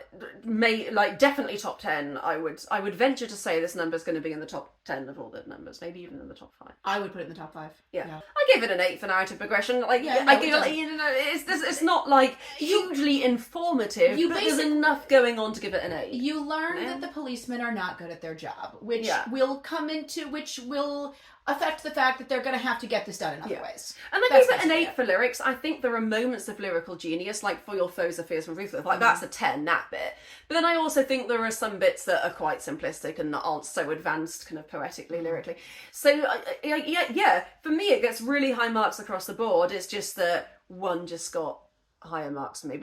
But the one in number 1 actually did a lot better than this one, didn't it? So the section that we've just finished, between, like I said, Foeman came in at 138 points. Yeah. All the way down to Cat Like Tread, which was number 11. Cat Like Tread got, or actually Welcome Gentry at 12, got 122. So there's not much in it it at all. We have 10 tunes over 16 points. So we've been separated by 1 or 2 points here and there. So maybe there are some that you personally would have flipped. We probably could have too. However, number 1 is which isn't that this one isn't one that I think if you went up to somebody like a GNS fan and said, what's the like ultimate what are like the ultimate 5 showstoppers in GNS, they might not even really think of this one. But this is one that for me, because I'd eventually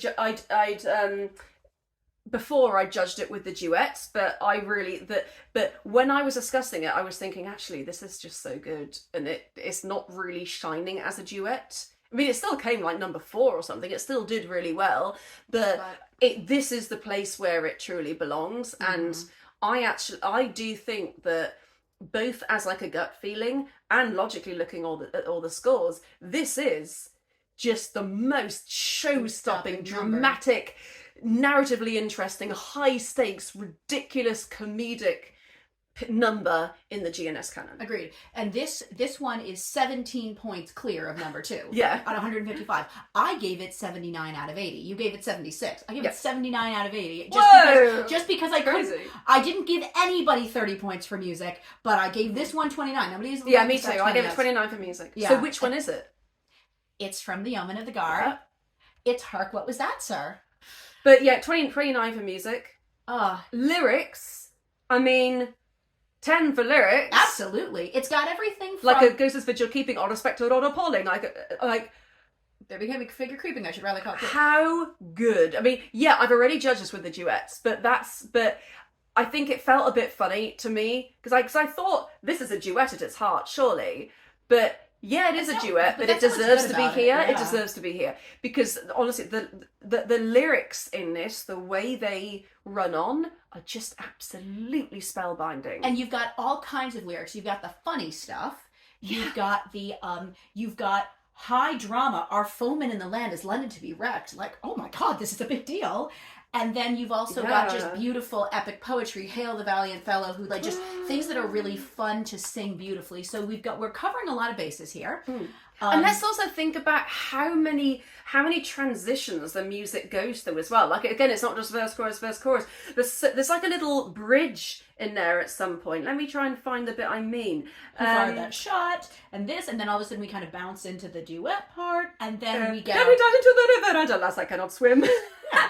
But this ingenuity is catching with the view, my king of pleasing, arquebus century snatching, I should rather call it seizing, with an answer to a blade, I dispatch him through the head, with an answer to a blade. I just started without thinking, little time I lost and thinking, like a stone I saw from sinking, I just say, in love of blood, like a stone of my head, like a heavy love of blood, like a stone of my head, like a heavy love of blood, and they wear that on the head, where the stone of blood, and they wear the oh my God! Is this the best number in GNS? It is.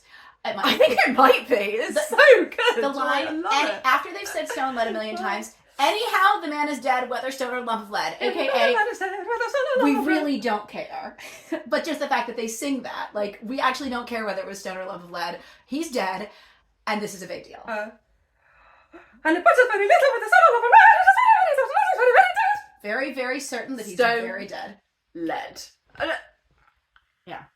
This is so good. Yeah. Let's see. I mean, did this really lose? And I mean, the thing is, I only gave it an 18 for emotional comedic potential because, like, Oh, I think it's hilarious, and no, also I love the it. stakes are high. But I felt like I wanted to give Foeman and Society Has Quite Forsaken the 20.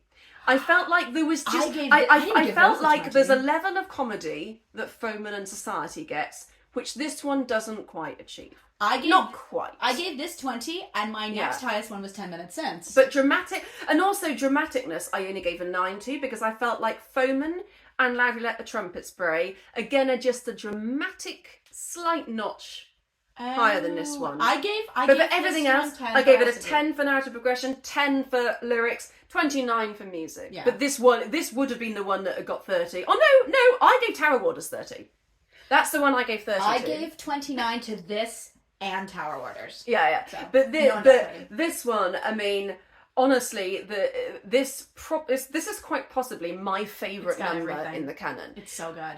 From start to finish, I mean, because I love that section of Tower Warders. I love the Knightsbridge Nursemaid section. There are bits of Act 1 finales that I'm obsessed with, but this may be the best number in the canon. Like, there's not a weak moment. Like, there's not a moment that you turn off. How good are Wilfred and Jack Point as characters? Their relationship is set up by, and this is something, because I've made the dialogue portion of my Yeoman dialogue video, which I released last week, but I've not actually done my little analysis yet. But that dialogue between Wilfred and Jack Point is possibly my favourite dialogue in Yeomen of the Guard. I think it probably is. Good. I've just kind of counted it as one dialogue, I think. But their two's relationship is what is so awesome. Like, I love it when they meet and talk about their plan. You get to and Wilfred. It's so funny to see. Wilfred isn't meant to be the funny one. He's meant to be like the brutish jailer, and Jack Point is the funny man. But in that scene, Jack really Point is the one that's very dejected, and then Wilfred's the one that has all the funny lines. I think a jester's calling would suit me to a hair. So these characters are being built up as like, you love these characters. These are great characters. And then you get to see them together. And then they come in this utterly show-stopping tap dancing. If you've seen the ENO production, they do tap dancing in it. Love it. It's brilliant. It's so fine. Yeah. But this is an absolutely show-stopping number. This is like the very definition of a show-stopping number to me. It has a bit of everything. The stakes are super high. We're talking about a person that's dying here. And think that, like, some people on stage, like Elsie is presumably on stage for this and is hearing this information, and that is horrifying for her. So you're kind of seeing it through her eyes a little bit as well.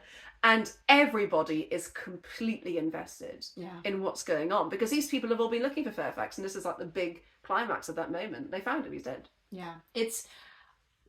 You can't ask for anything more. Yeah. As I say, the ending is maybe not so dramatic as the ending of Loudly Let the Trumpets Bray. I mean, because you just get Honours wait for such a one. Oh my goodness, was bravely done by my head was bravely done. It's a good ending, but just think about tan-ta-ra. That's probably the most dramatic ending. But this, and the violins are honestly, going a mile a minute. This is. Let's see what they do. Kitty.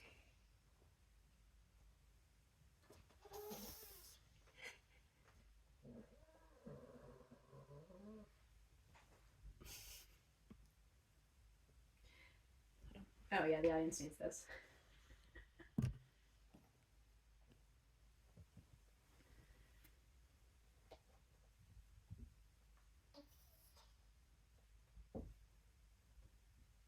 You don't want to do that, dude. You really don't. Kitty, you shouldn't have done that. He was thinking about it, and he kind of pulled. Okay. Seven, I don't think Kitty wants to play. Oh, he wants to play. Kitty is not having that. No.